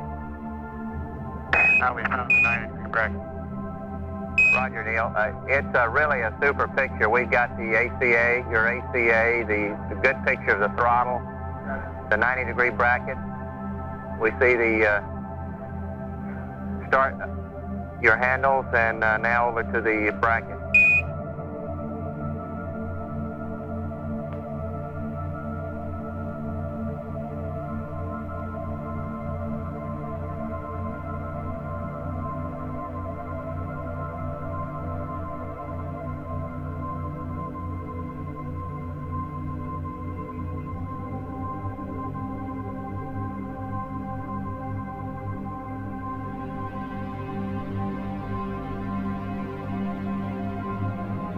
That's about the position. We'll be putting the camera in after the initial descent down the ladder, and it'll be taking 1 frame a second for most of the EVA.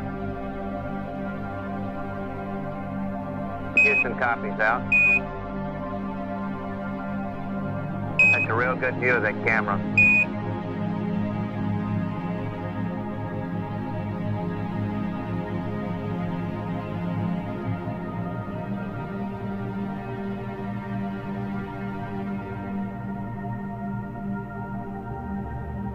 our monitor is a little bit wavy, so it's hard for us to tell when we've got a steady picture for you. 11, we have no complaints at all. We don't see that waviness on our picture. It's just really great, over. Do the edges of the window look like straight lines to you? That's affirmative. Okay, they don't in our monitor, and that leads us to make some corrections to the camera, which probably aren't required sometimes. 11, we have no complaints at all. It's a magnificent picture.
What was that, Buzz, you're chasing down? That was me picking up some particles of paint that were floating through the air in front of the camera there. Right, Neil, we got it. Appears to us that Neil's about to check the Velcro map there.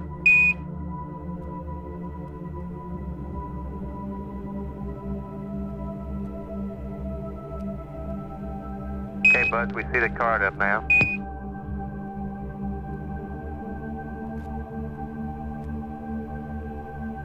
Okay, for those of you that don't know, this is where we log most of our data for each of the LEM maneuvers. And we have another card like this, it's the timeline book, that we place down on the table in front of the data and display keyboard. And it's on this timeline that we have all our procedures. So we obviously have to hold these in place in 0G, so we make use of the Velcro patches on the back and on the table. So we can attach these down here. And then we just turn the pages over when we go to new sequences in our timeline of procedures. Roger. And we're ready to copy DOI pad. Roger, we'll have the Fidos work that one up for you momentarily.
Houston, that was a good shot of panel 2. Now we got panel 3 in view with the temp monitor switch. The stabilization and control panel we see now with the mode control switches. Now over to the rendezvous radar. Real good.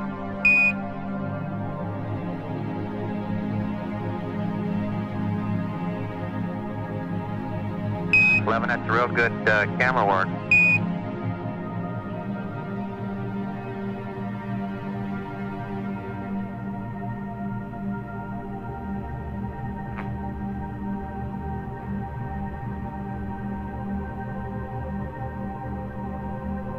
Probably the most unusual position a cameraman's ever had, hanging by his toes from a tunnel and taking a picture upside down.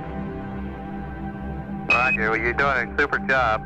We got a good view of the cross corner there. Had a good view of the tape meter.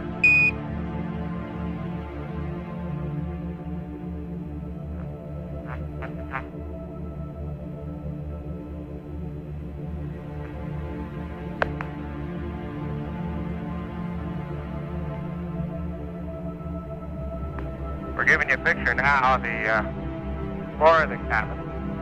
I think you can see the one of the two portable life support systems backpacks here in the center. And on each side we have the two helmet visors. I'll remove one of them and show you a little closer view of what this looks like. Roger.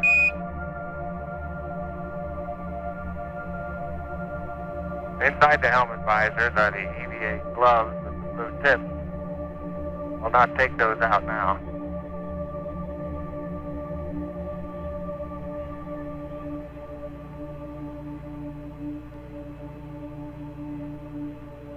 Roger, Buzz, that's a great shot now that we're getting of the helmet, of the EVA visor, and also the EVA gloves in the background.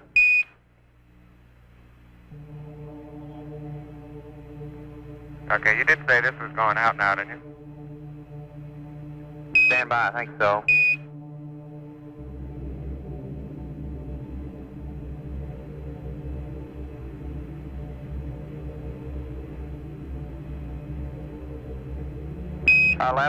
You got a pretty big audience. It's live in the U.S., it's going live to Japan, Western Europe, and much of South America. Everybody reports very good color. Appreciate the great show.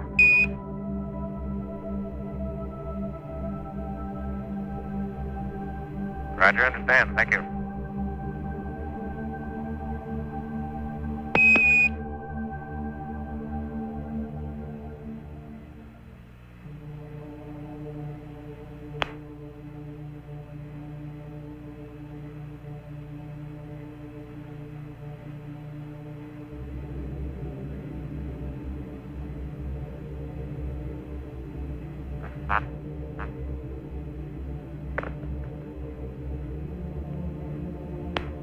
Well, that was a good demonstration of your EVA visor assembly.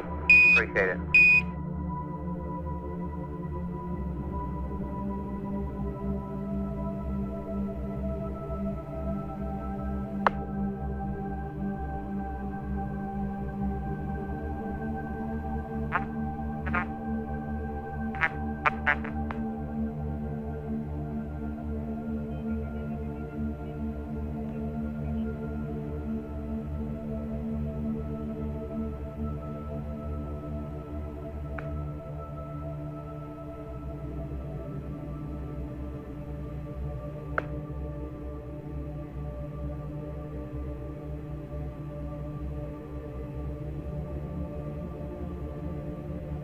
Al, that's a good view of Mr. Collins down there. We finally see him again.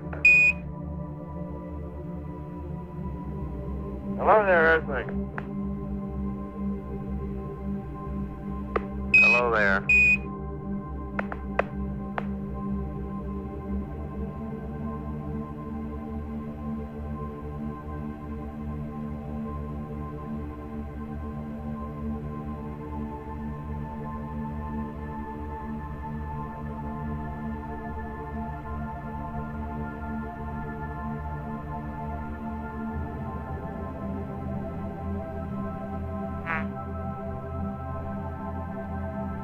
I-11 Houston, we noticed when you were scanning over panels 2 a moment ago, 1 and 2, the 2 8-balls were slightly in disagreement. Control said he'd like to ag the line there. Yeah, one of them tags, one of them things. The problem is we don't know whether the line ags the pings or pings ags. Stand by.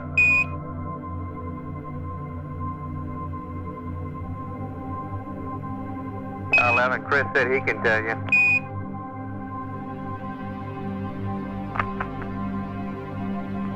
What gauge are both?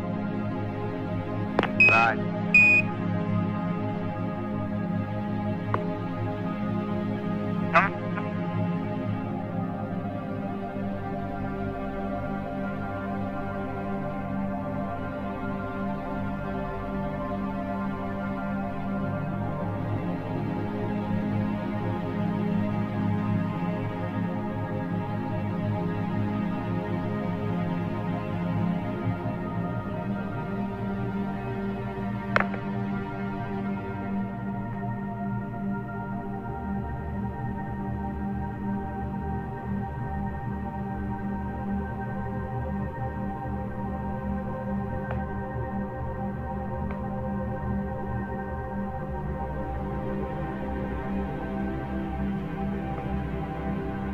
I go home, Big Charlie, to get back in the lab again.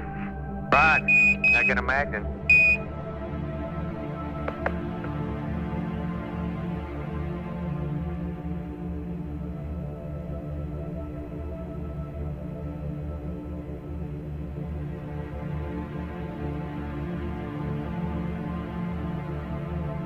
The traverse from the bottom of the LEM, the aft bulkhead of the command module must be about 16, 20 feet. It's not a disorienting one at all, but it's most interesting to contemplate just pushing off from one and bounding on into the other vehicle all the way through the tunnel. Right, must be some experience. Is Collins going to go in and look around?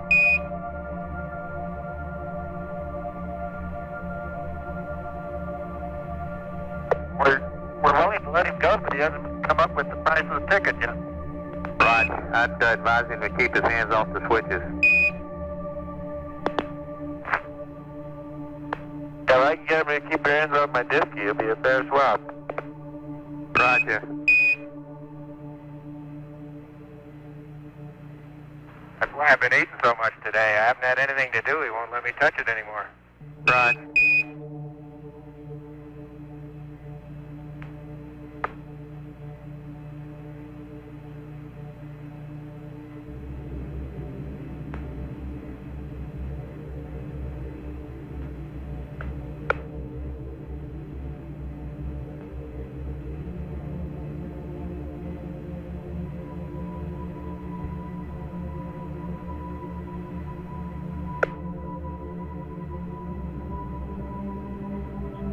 Houston, if that's not the Earth, we're in trouble. That's the Earth, and we have a very good view of it today. There are a few more cloud bands on than yesterday when we beamed down to you, but it's a beautiful sight.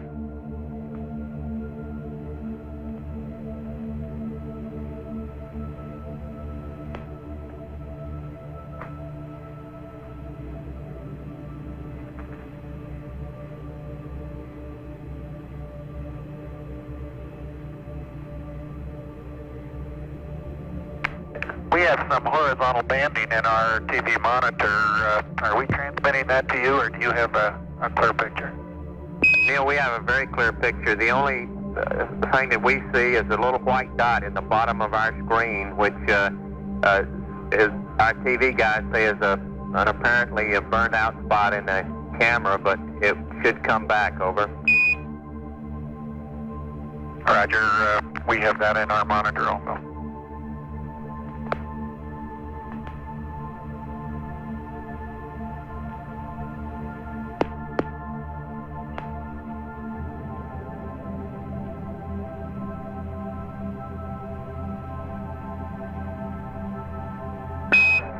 Houston, we do have 3 lines across our TV. I thought it was just a transmission problem, but everybody's telling me now that it probably is on the downlink. Over. Now, those are the same 3 ones that we have. Okay.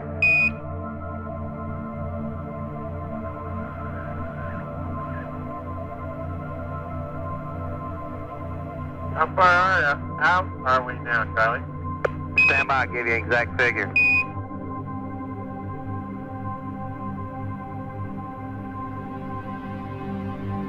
you notice the difference between yesterday and today? This is as large an image as we can give you. Roger, it's distinctly smaller. You're now 177,000 miles out, over.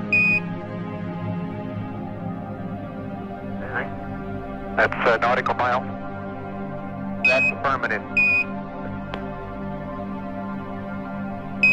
11 weeks. Go ahead, over.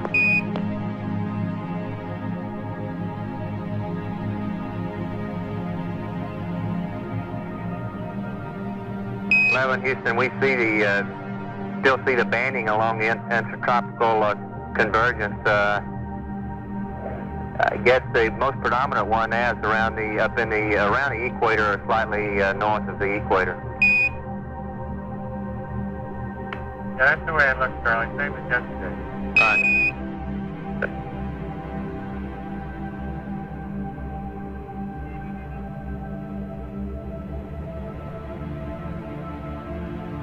Keep the Pacific Ocean nice, clear and calm on Flag Day. That's all we had.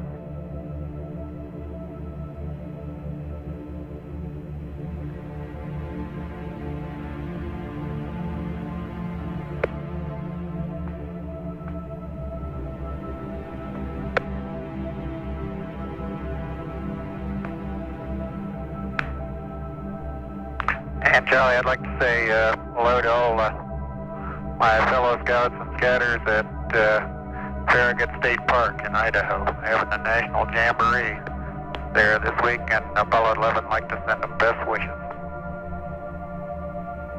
Thank you, Apollo 11. I'm sure that if they didn't hear that, they will get the word through the news.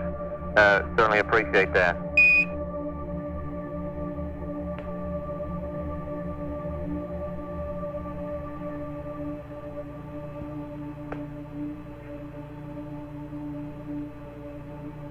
Huh?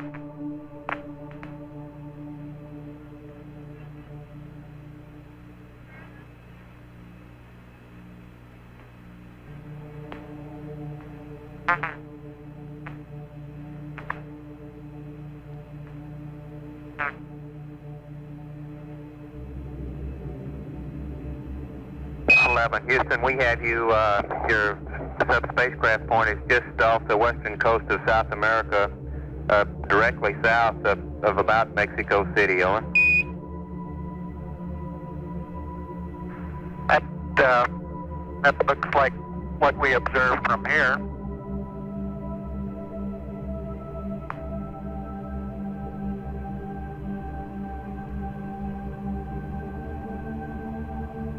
And we're going to turn our TV monitor off now for a short bit while we have some other work to do.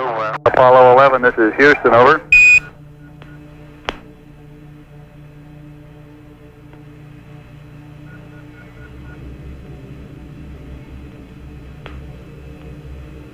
Houston, Apollo 11, are you picking up our signal? Okay.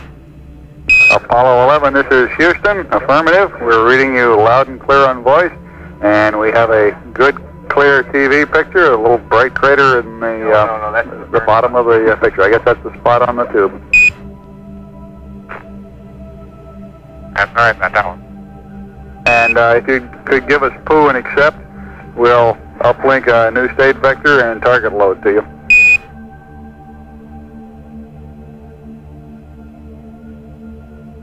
Okay.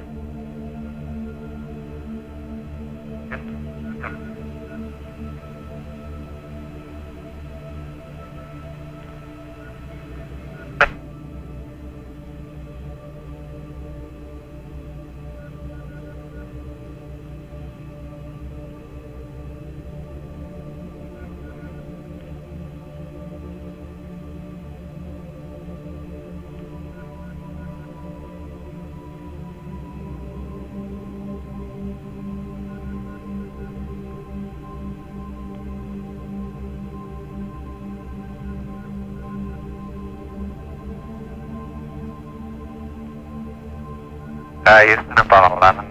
One of the larger craters on the back side, I noticed a small dark speck on the outer wall, and with a binocular on it, I was able to see an area maybe a quarter of a mile in diameter, really fresh-looking, dark-colored pit.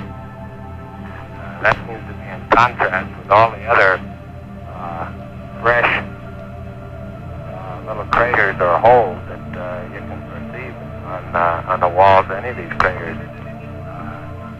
Around this particular one, there seems to be 2 or 3 of these, especially the one that caught my attention. Quite remarkable. Roger, do you have a location on that one?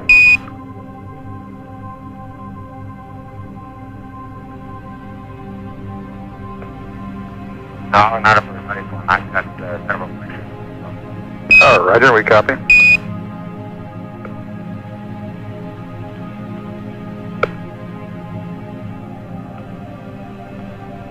We're getting a beautiful picture in down here now, 11. The color's coming in quite clearly, and we can see the horizon and the relative blackness of space. And without getting into the question of grays and browns, it looks, at least on our monitor, sort of a brownish gray. Well, that's a good way of describing it. It appears to me as though it made a difference just sitting back in the tunnel and gazing at all windows. It makes a difference which one you're looking out of. For example, the camera right now is looking out the number 5 window, and it definitely gives a rosier or tanner tinge, especially when you look straight through it and not at an angle. Roger. GNC flight. And we're about 95 or 100 degrees nitrogen east, tank coming up on okay. my sea. Still holding? Okay. Say again, 11. I say again, we're about 95 degrees east, coming up on my sea. Roger, and for your information, we show you at an altitude of about 92 miles above the surface right now. Okay. Houston, Apollo 11. Did you observe a difference in the N2 pressures before LOI? It seems to me as though the two were not equal. The Stand by. Fallen B tank was a lower pressure over. Yeah, I think that's right.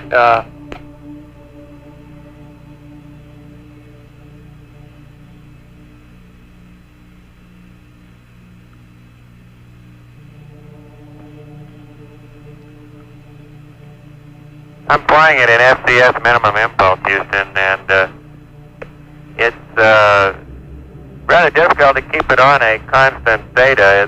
The LEM wants to wander up and down. I'm not sure in response to mass cons or what, but I can get it completely stabilized in theta and let it alone, and in another couple of minutes it will have developed its own rate.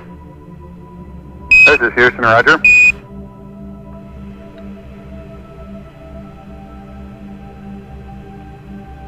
Houston, we'll be moving shortly from the side window to the hatch window, and we'll try and pick up some of the landmarks that we'll be looking at as we approach power descent.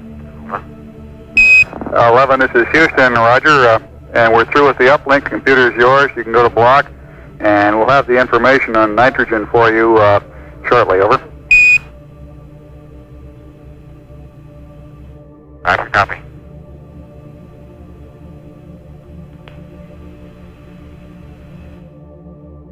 Okay, Houston, several minutes ago I was exactly steady on theta, and since then I have been moving toward the LEM pointed straight down toward the radius vector, and that's been despite a number of down minimum pitch impulses.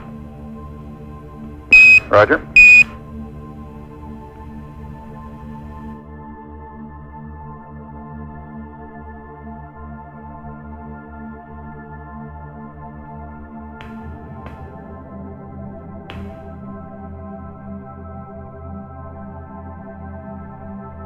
We're over Smythe C right now. Roger. We're about 88 degrees east, I would estimate. We show you about south of the southwest of the crater Jansky right now.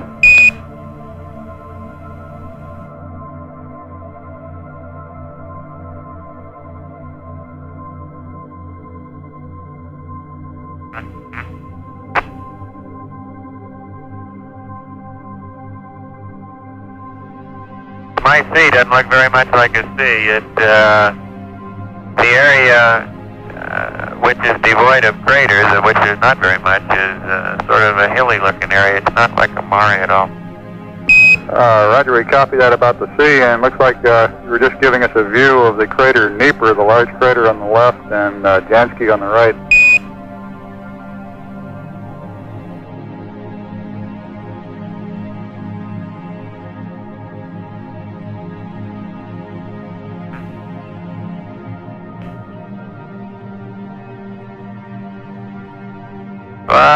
We think you're close, but no cigar.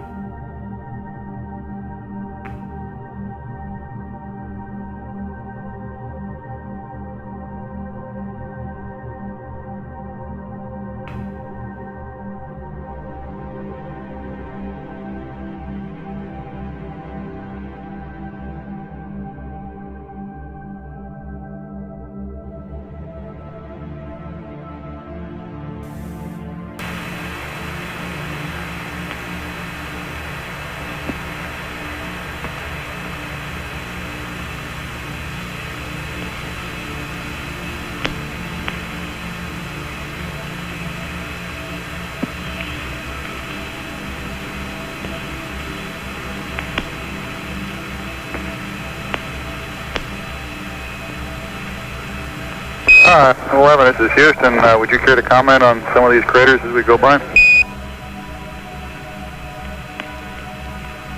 Roger, we're approaching the approach path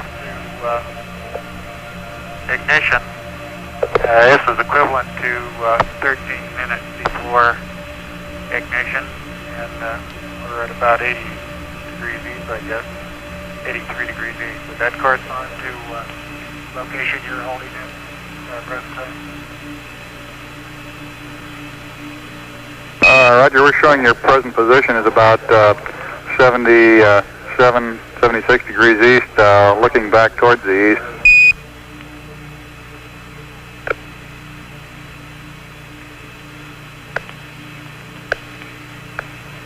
Hey, you should be looking back at my C now. Roger. Okay, yes. All right, Houston, what you're seeing in the middle of the screen now is the crater Schubert. And Gilbert U is in the center right now. And this comes up at about a little over 12 minutes before power descent. Instead of looking back at it, we'd be looking straight down at it at that time. Roger. And we show you an altitude now of about 110 miles. And of course, you'd be considerably lower at the initiation of power descent.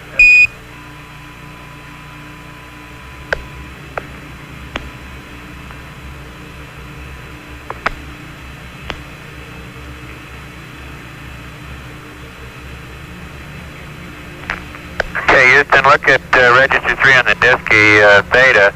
Theta is increasing toward my desired 315, and I'll let the hand controller alone here, and I'll bet you it reverses itself.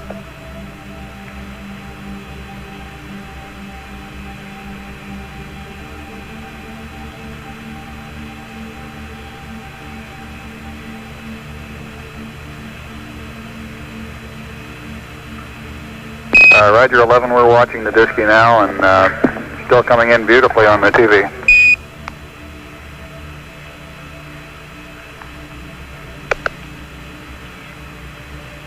Okay, there's on the right side of the screen at the present time, there's a triple crater with a small crater between the first and second, And the one at the bottom of the screen is Schubert Y.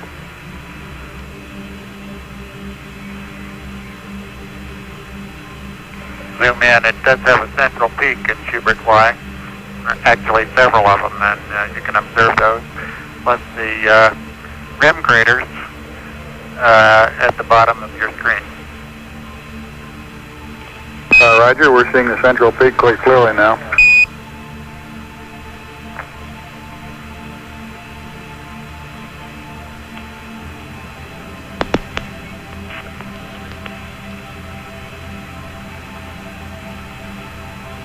Okay, we're zooming in now on a crater called Schubert N.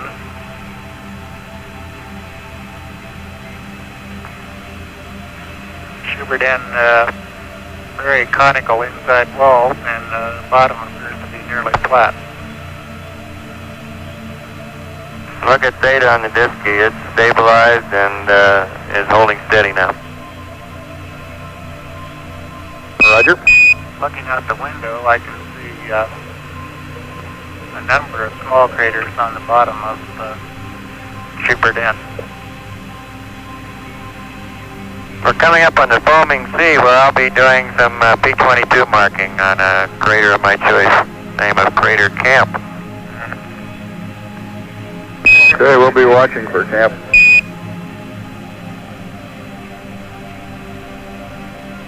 And notice Register 3 has reversed itself and is heading back the other way now without any pitch thruster firing. Roger, Mike. We confirm that you've changed the direction of your pitch rate.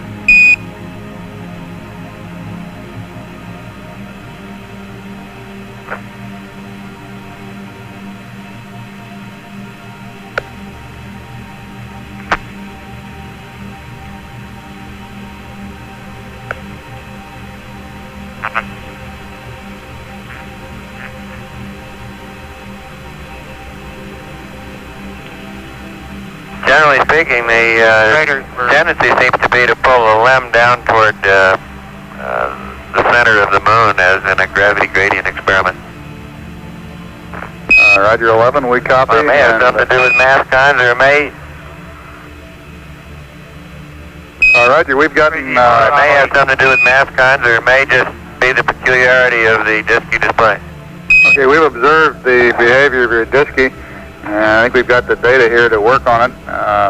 Let us grind around a little while on it, and we'll report back to you probably in a rev or two. Okay, well, in the meantime, I'm going to pitch down toward 315. Roger.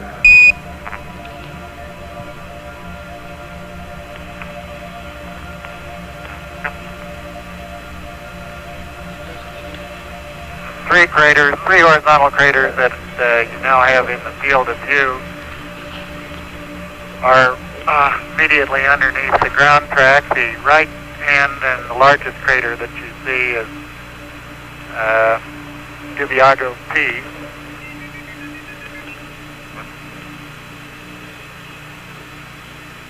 Roger, we concur on the identification of that crater.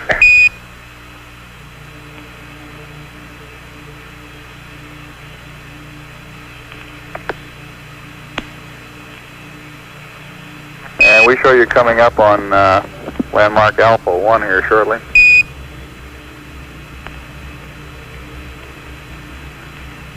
Roger, Mike's having his first look at Alpha 1 at the present time.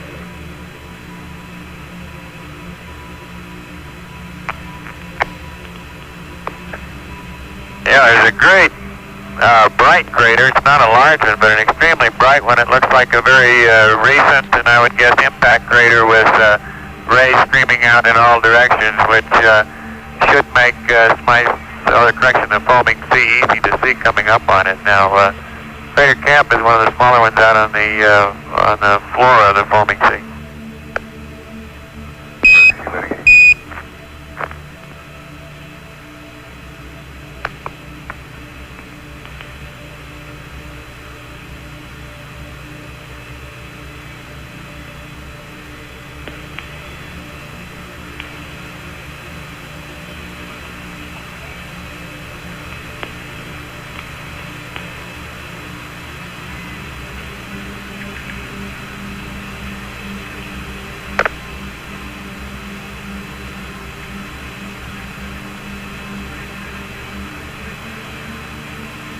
Okay, we show you over the Sea of Fertility now, and you ought to have Langrenus down south of Trek a few degrees, about 9 degrees south of Trek.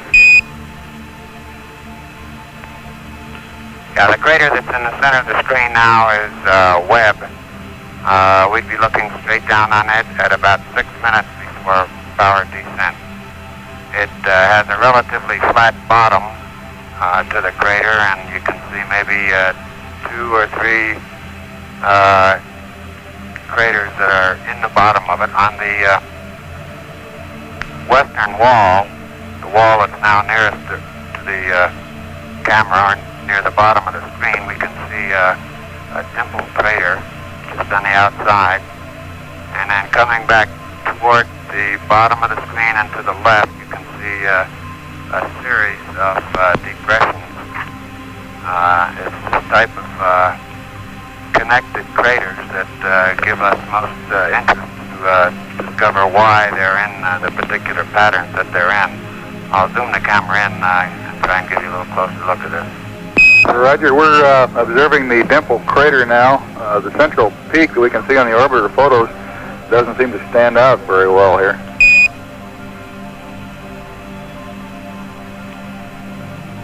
Well, they're not central peaks, they're depressions in the center. Roger.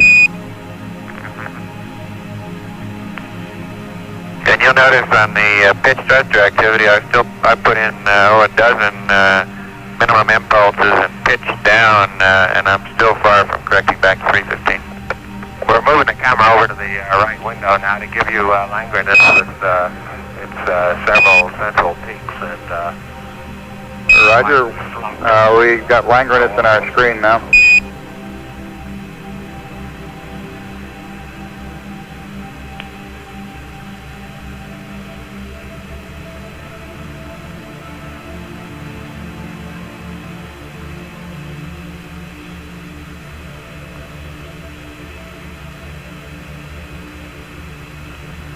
Okay, 11, this is Houston. We're getting a beautiful picture of Langrenus now with its rather conspicuous central peak.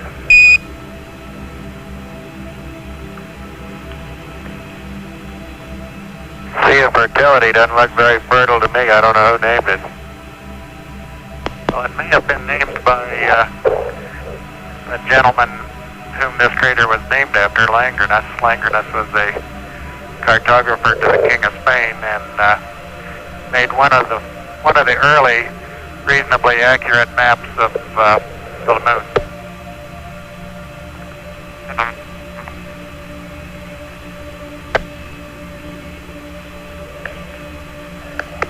Roger, that's very interesting. I'll have to admit it sounds better for our purposes than the Sea of Crises. Amen to that. Okay, it looks like you're coming inside now on the camera. Well, I can't get behind to see the monitor. I'll bring the focus in, but we're going to be looking down past one of the LEM quads, and one of the antennas almost straight down at the ground track that we'll be seeing coming in. Now, I guess this is maybe 2 or 3 minutes before power descent.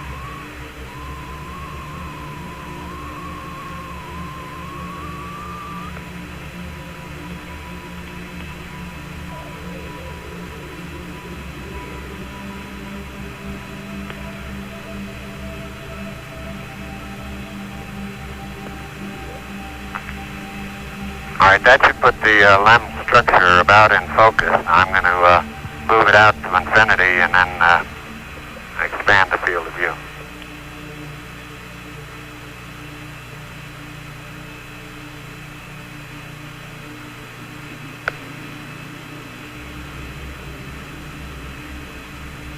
Crater Secchi is out my window now, window number 2.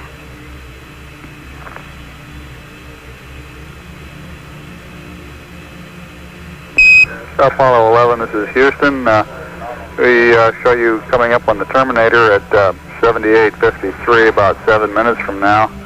And we've also got the LOI-2 and TEI-5 pads ready for you after the TV, whenever you want to terminate over.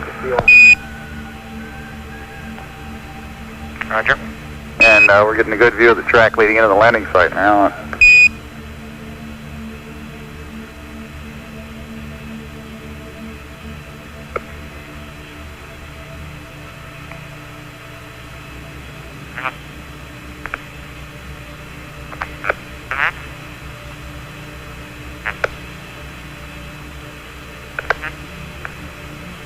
Okay, it looks like we got Secchi K go by about 10 seconds ago, coming up on Apollo Ridge.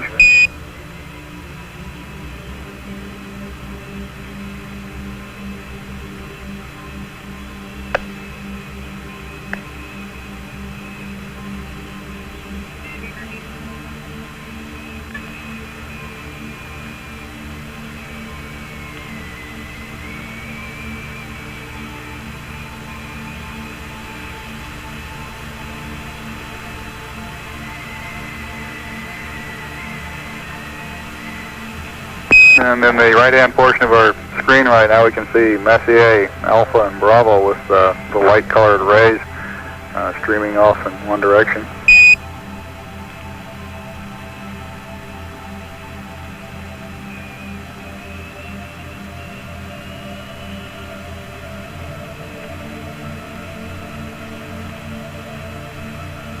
I don't know if you can make out, but in the Sea of Fertility there are a number of craters that are just barely discernible. Old craters whose outlines are just barely able to be seen. Roger, I think we can make them out. The color really enhances our ability to discern features and craters over what we see in real time on our black and white monitor. Right. At these low sun angles, there's no trace of brown. It's now returned to a very gray appearance, and like the A crew says, it has a look of plaster of Paris to it at this sun angle, which is completely lacking at higher sun angles. Roger.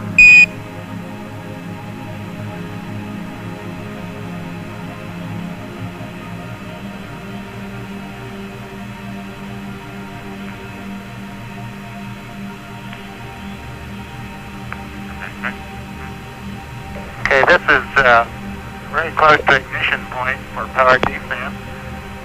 Just passing Mount Maryland, that a triangular-shaped mountain that you see in the center of the screen at the present time, with the crater Secchi Theta on top of the far northern edge of the mountain. Roger, we're getting a good view of Mount Maryland and of Secchi Theta.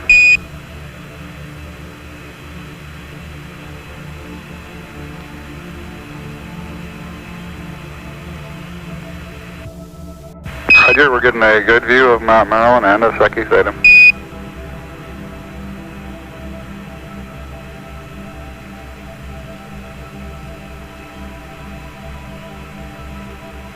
And now we're looking at what we call Boot Hill. Occurs 20 seconds into the descent.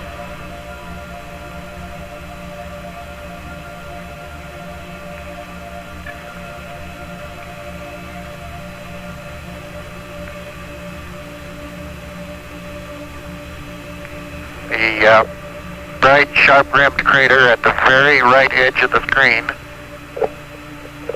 is Censorinus T.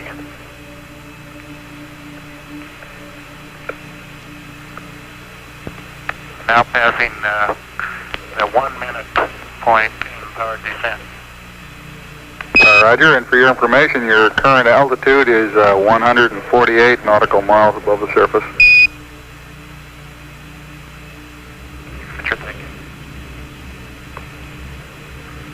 I'm unable to determine altitude at all looking out the window. I couldn't tell whether we're down at 60 or up at 170.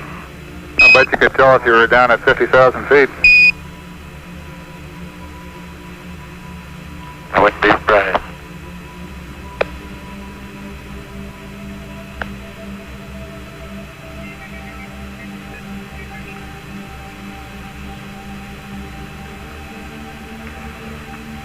We're passing some steep ridges here, the edges of old craters that were photographed by Apollo 10, and the crew of Apollo 10 was very impressed with the steepness of these ridges when they came over them at about 50,000 feet. Roger, we can observe they're also steep even from this altitude. You've got quite a shadow being cast by the sun at these low angles. The entire surface is getting considerably darker than the surface that we looked at previously when the sun was quite high above us. The crater in the bright crater in the center of the screen now, the smaller one, is Censorinus. Roger, and we show you a little over 1 minute from the terminator at the present time.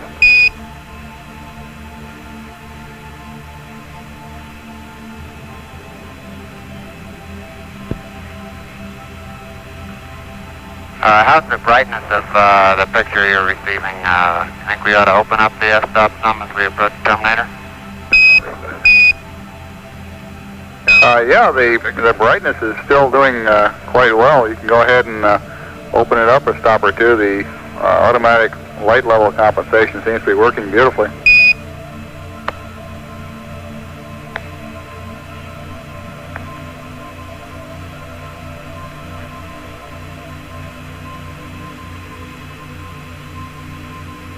That's a good picture of Boot Hill. Roger. 3 minutes and 15 seconds into the descent. Roger, we're seeing Boot Hill now.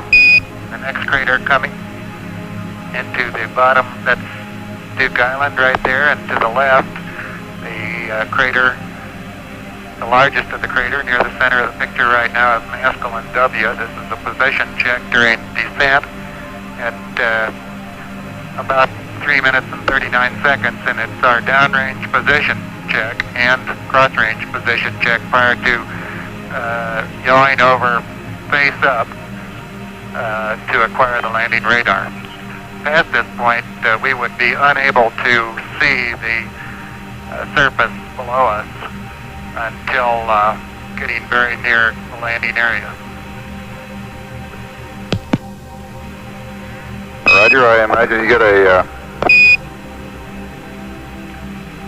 real good look at that tomorrow afternoon.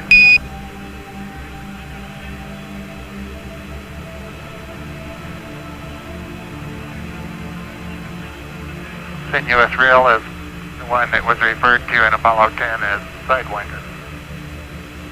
Good name too, Sidewinder Diamondback. Looks like a couple of snakes down there in the lake bed.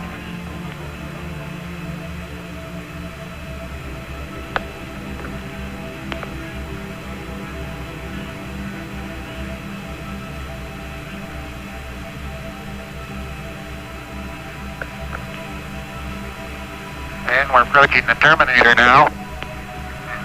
See the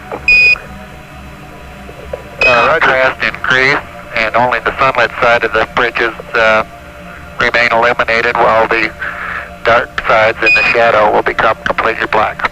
11, this is Houston. The picture is getting a little grainy now. You might go ahead and open up the f-stop.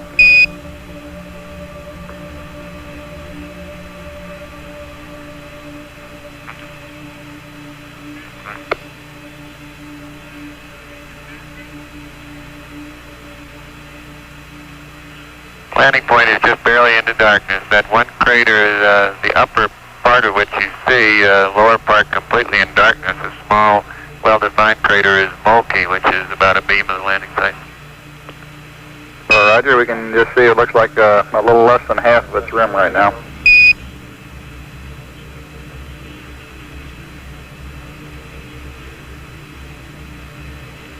And we can make out just barely some features on the surface, maybe from Earthshine.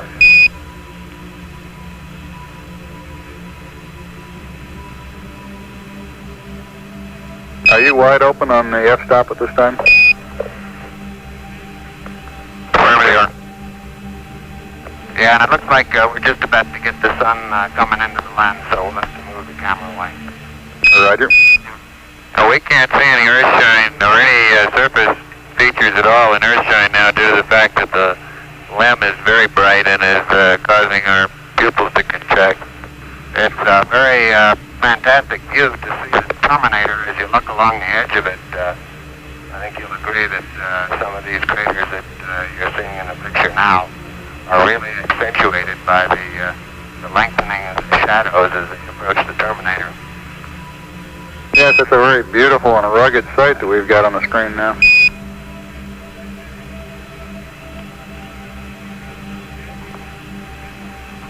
And I think you got some interesting data on thruster firings versus pitch angle. It looks like that LEM just wants to head down toward the surface is all. Roger, I have a comment here. It says that's what the LEM was built for. I believe.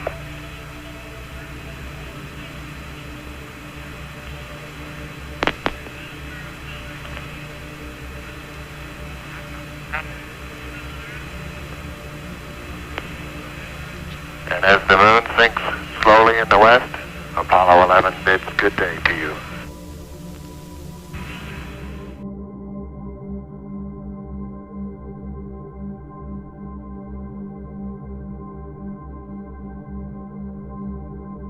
Four zero 0000 107 11 3000. No PDI plus 12. 102 44 2700.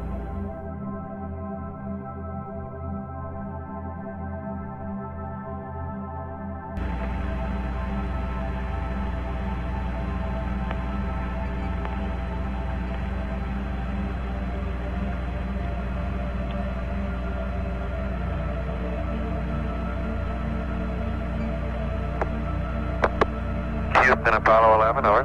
Roger, go ahead, 11, over. Are you picking up our TV signal?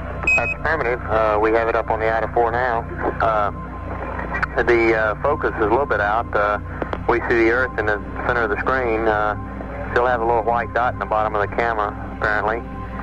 And see some land masses in the center. At least I guess that's what it is. It's very hazy at this time on our IDA-4, over. Let me change. I believe that's where we just came from. It is, huh? Well, I'm really looking at a bad screen here. Stand by one. Hey, you're right.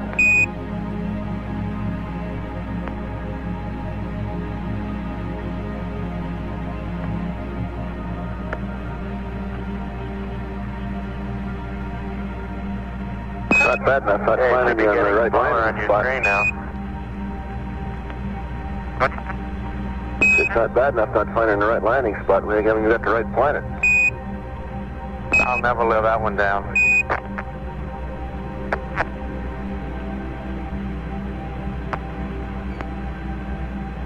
We're making it get smaller and smaller here to make sure that it really is the one we're leaving. Oh, that's enough, you guys.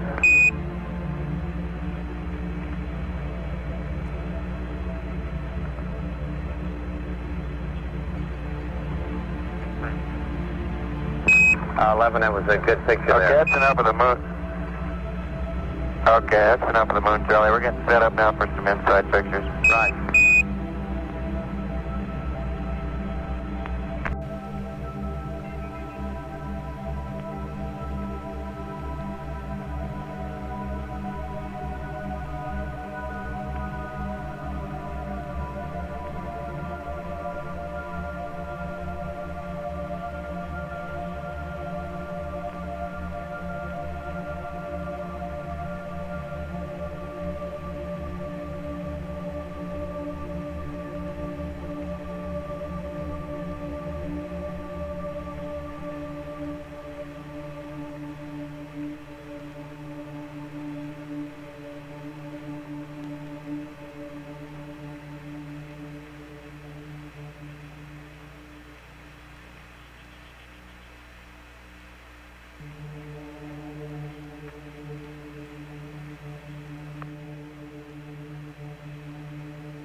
know there's a lot of scientists from a number of countries standing by to see the lunar samples, and we thought you'd be interested in seeing that they really are here.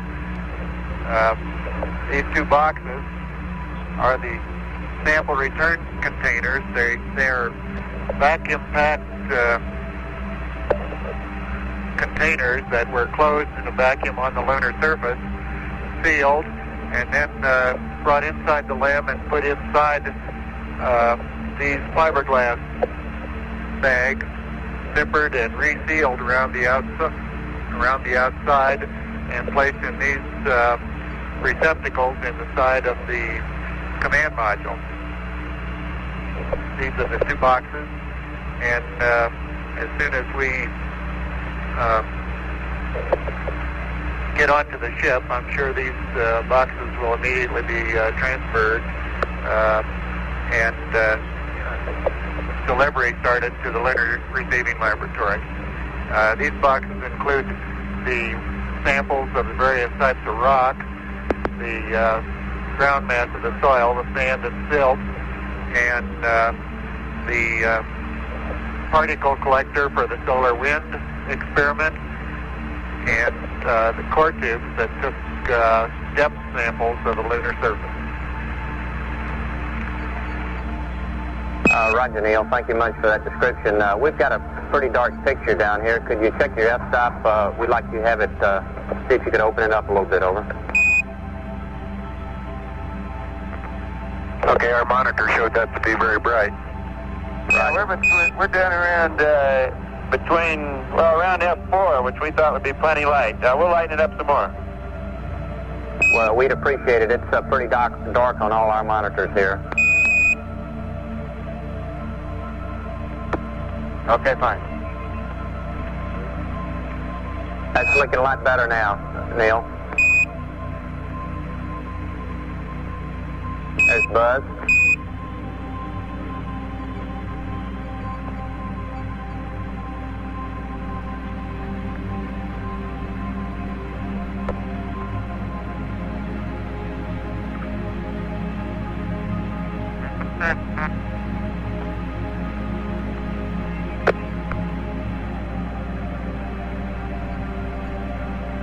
Houston, we have an excellent picture now, over.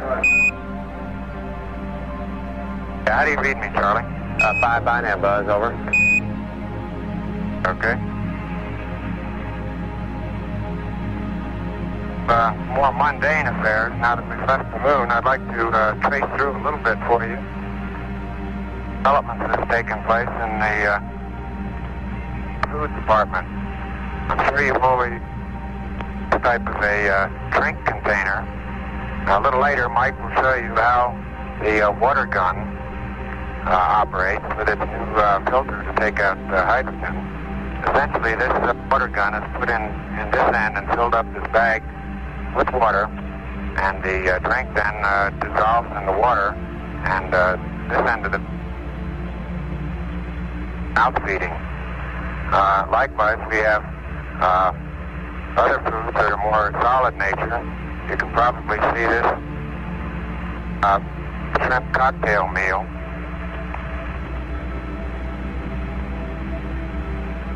This afternoon, while the two of us had salmon salad. Another early development was the use of bite-sized food. 11, Houston, Buzz, you're breaking up badly. Would you check your box, over?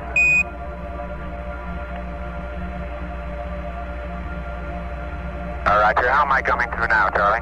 Roger, you're very clear when you come through. It's just that your box is not keying at every word, over. Okay. These bite-sized objects were designed to remove the problem of having so many crumbs floating around in the cabin.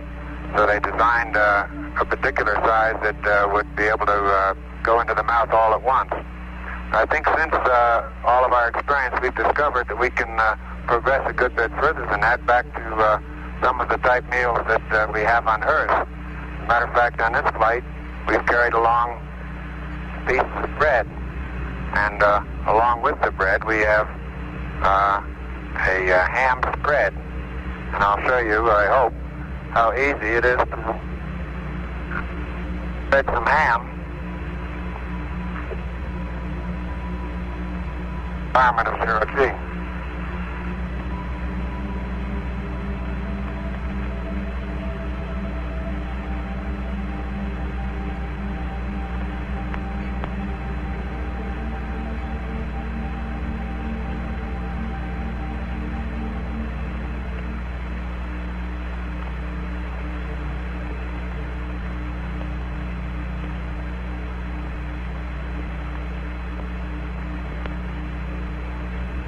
We've discovered that it is quite easy to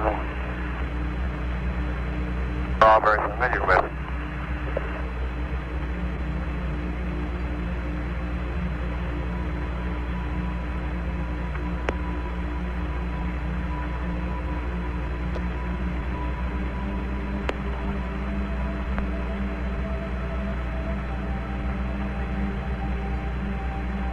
Apollo 11, Houston, we notice your roll rate increasing. Would you please see if you can bring that down to about 0 for us? So we'll be losing a high gain shortly, over.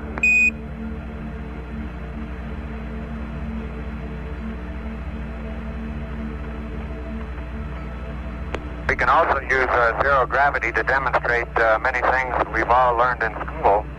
I'd like to demonstrate briefly how easy it is to explain the action of a gyroscope. If I spin this can, we know that according to the equations of motion, that we would expect that if once this is given a spin and has a spin axis in this direction, if we give it a particular torque, and I'll do this by pushing my hands against it in this fashion once it's spinning, by the equations we can predict that as I put this torque on it, it will in fact rotate this direction. Let's see how well this works out. As I applied the torque this way, it rotated this way.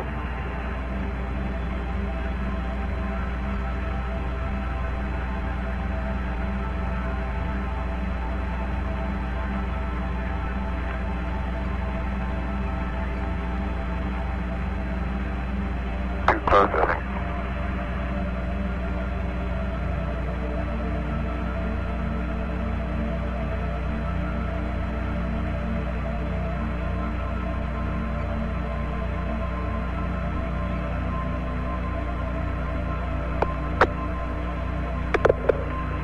Houston, it's a pretty good demonstration.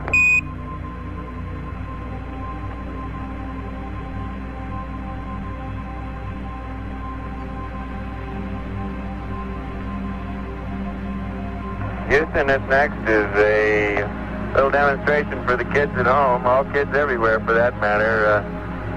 I was going to show you how you drink water out of a spoon, but I'm afraid I filled the spoon too full, and if I'm not careful, I'm going to spill water right over the sides. Can you see the water slopping around in the top of the spoon, kids? That's affirmative, 11. Okay, well, as I say, I was going to show you, but I'm afraid I filled it too full, and it's going to spill over the sides. I tell you what, I'll just turn this one over and get rid of the water and start all over again, okay? Okay.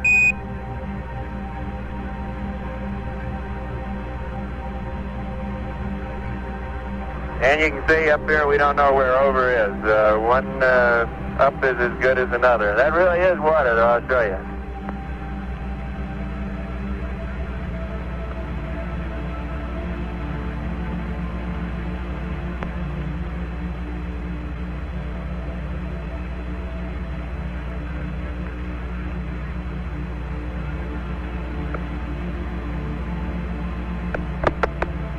That's really not the way we drink. We really have a water gun, which I'll show you.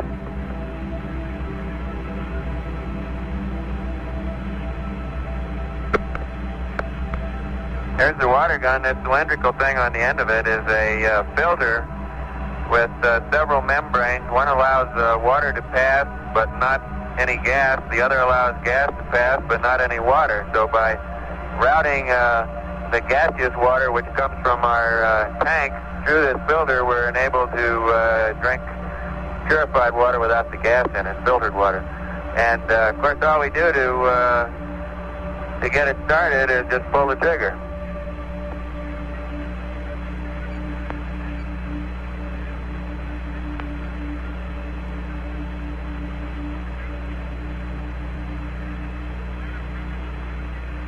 Sort of messy. I haven't been at this very long. It's the same system that the Spaniards used to drink out of wineskins at bullfights.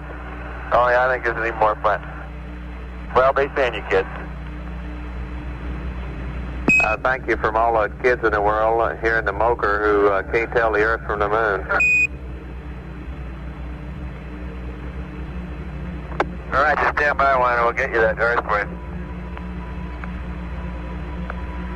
Looks like you need a wineskin up there, Mike. That'd be nice.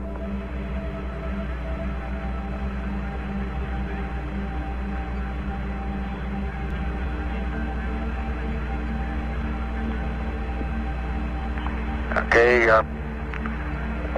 K11, Houston. you have a picture now, Houston? That's affirmative. I refuse to bite on this one, though. You tell us. Okay, this should be getting larger, and if it is, it's the place we're coming home to. Roger.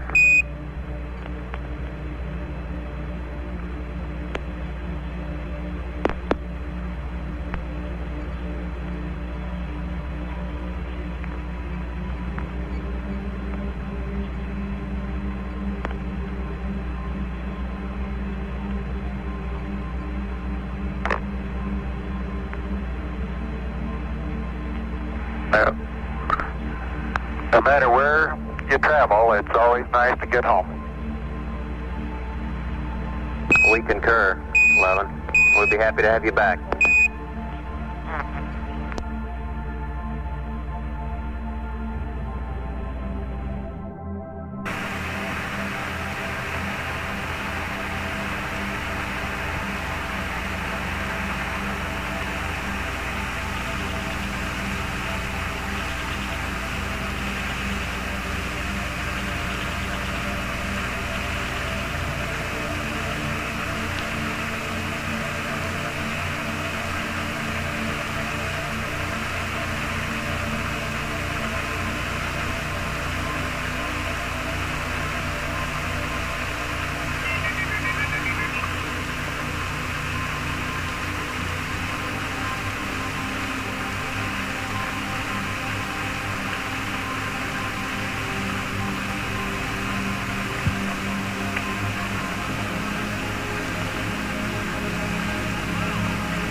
Good evening.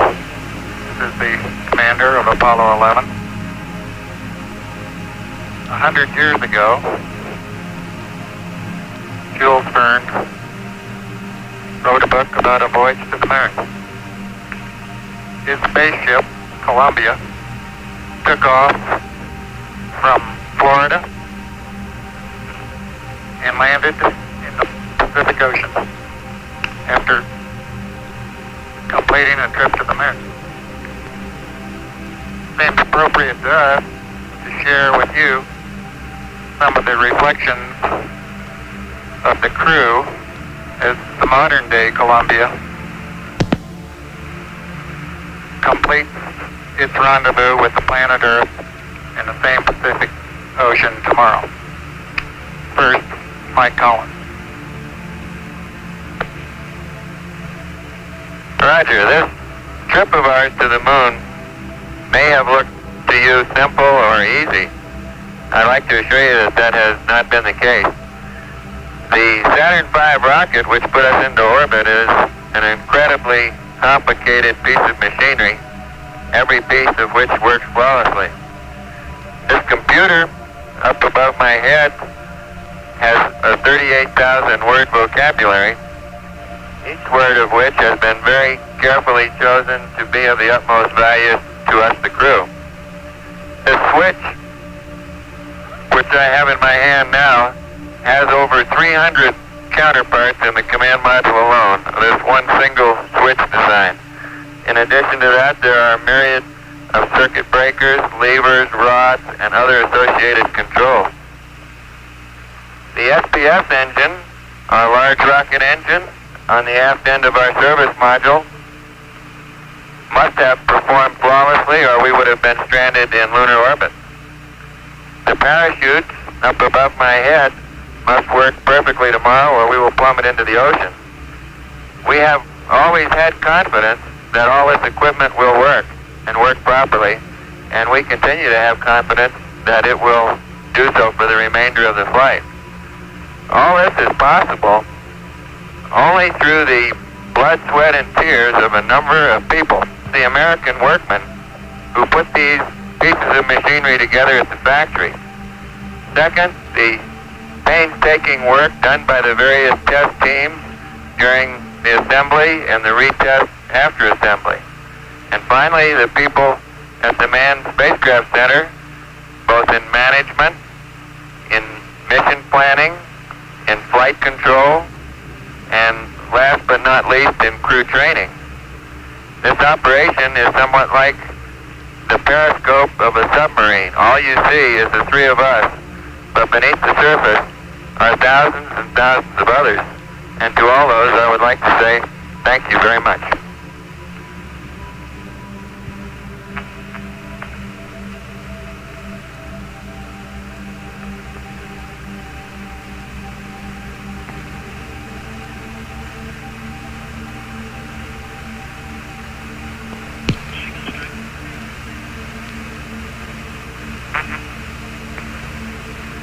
This is Houston. We're getting a good picture of Buzz now, but no voice modulation. And would you open up the f-stop on the TV camera? Try A22, please.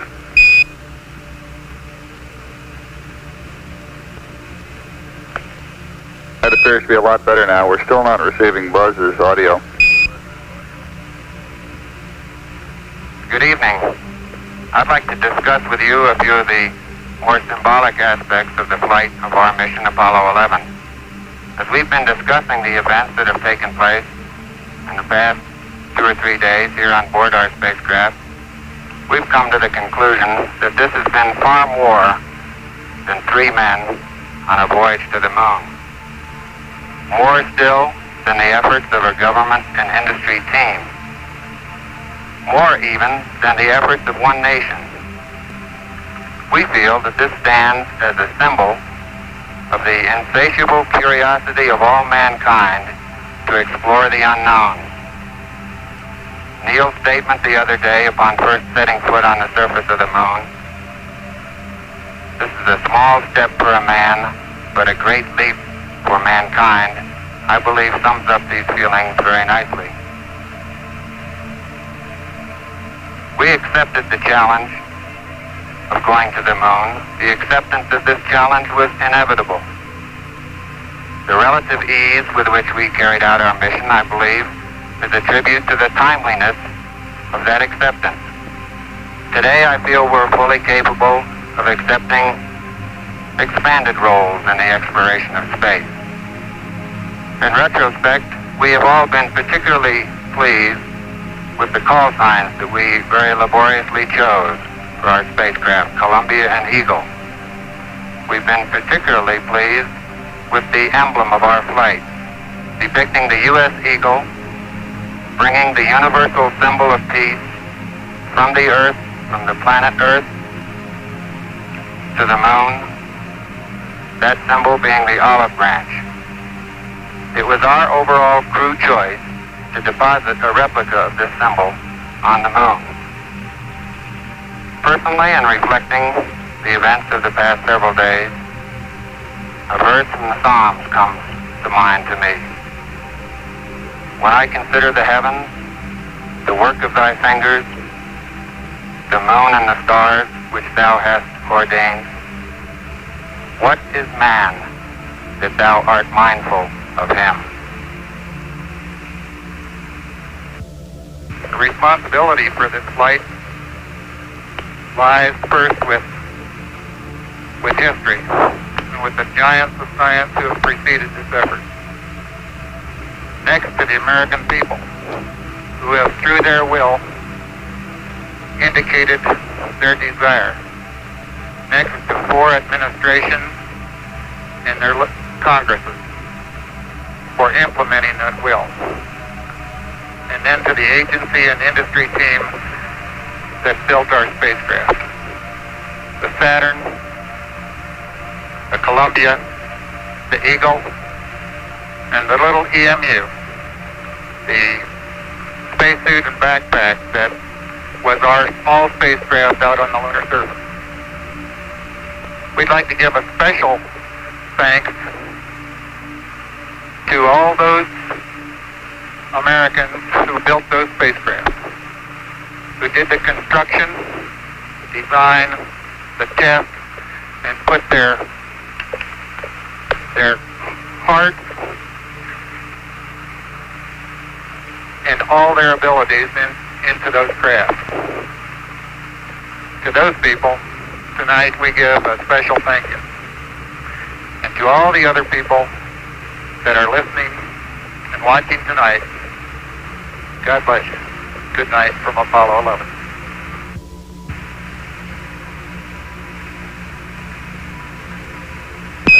11, this is Houston. We're getting a zoom view out the window now.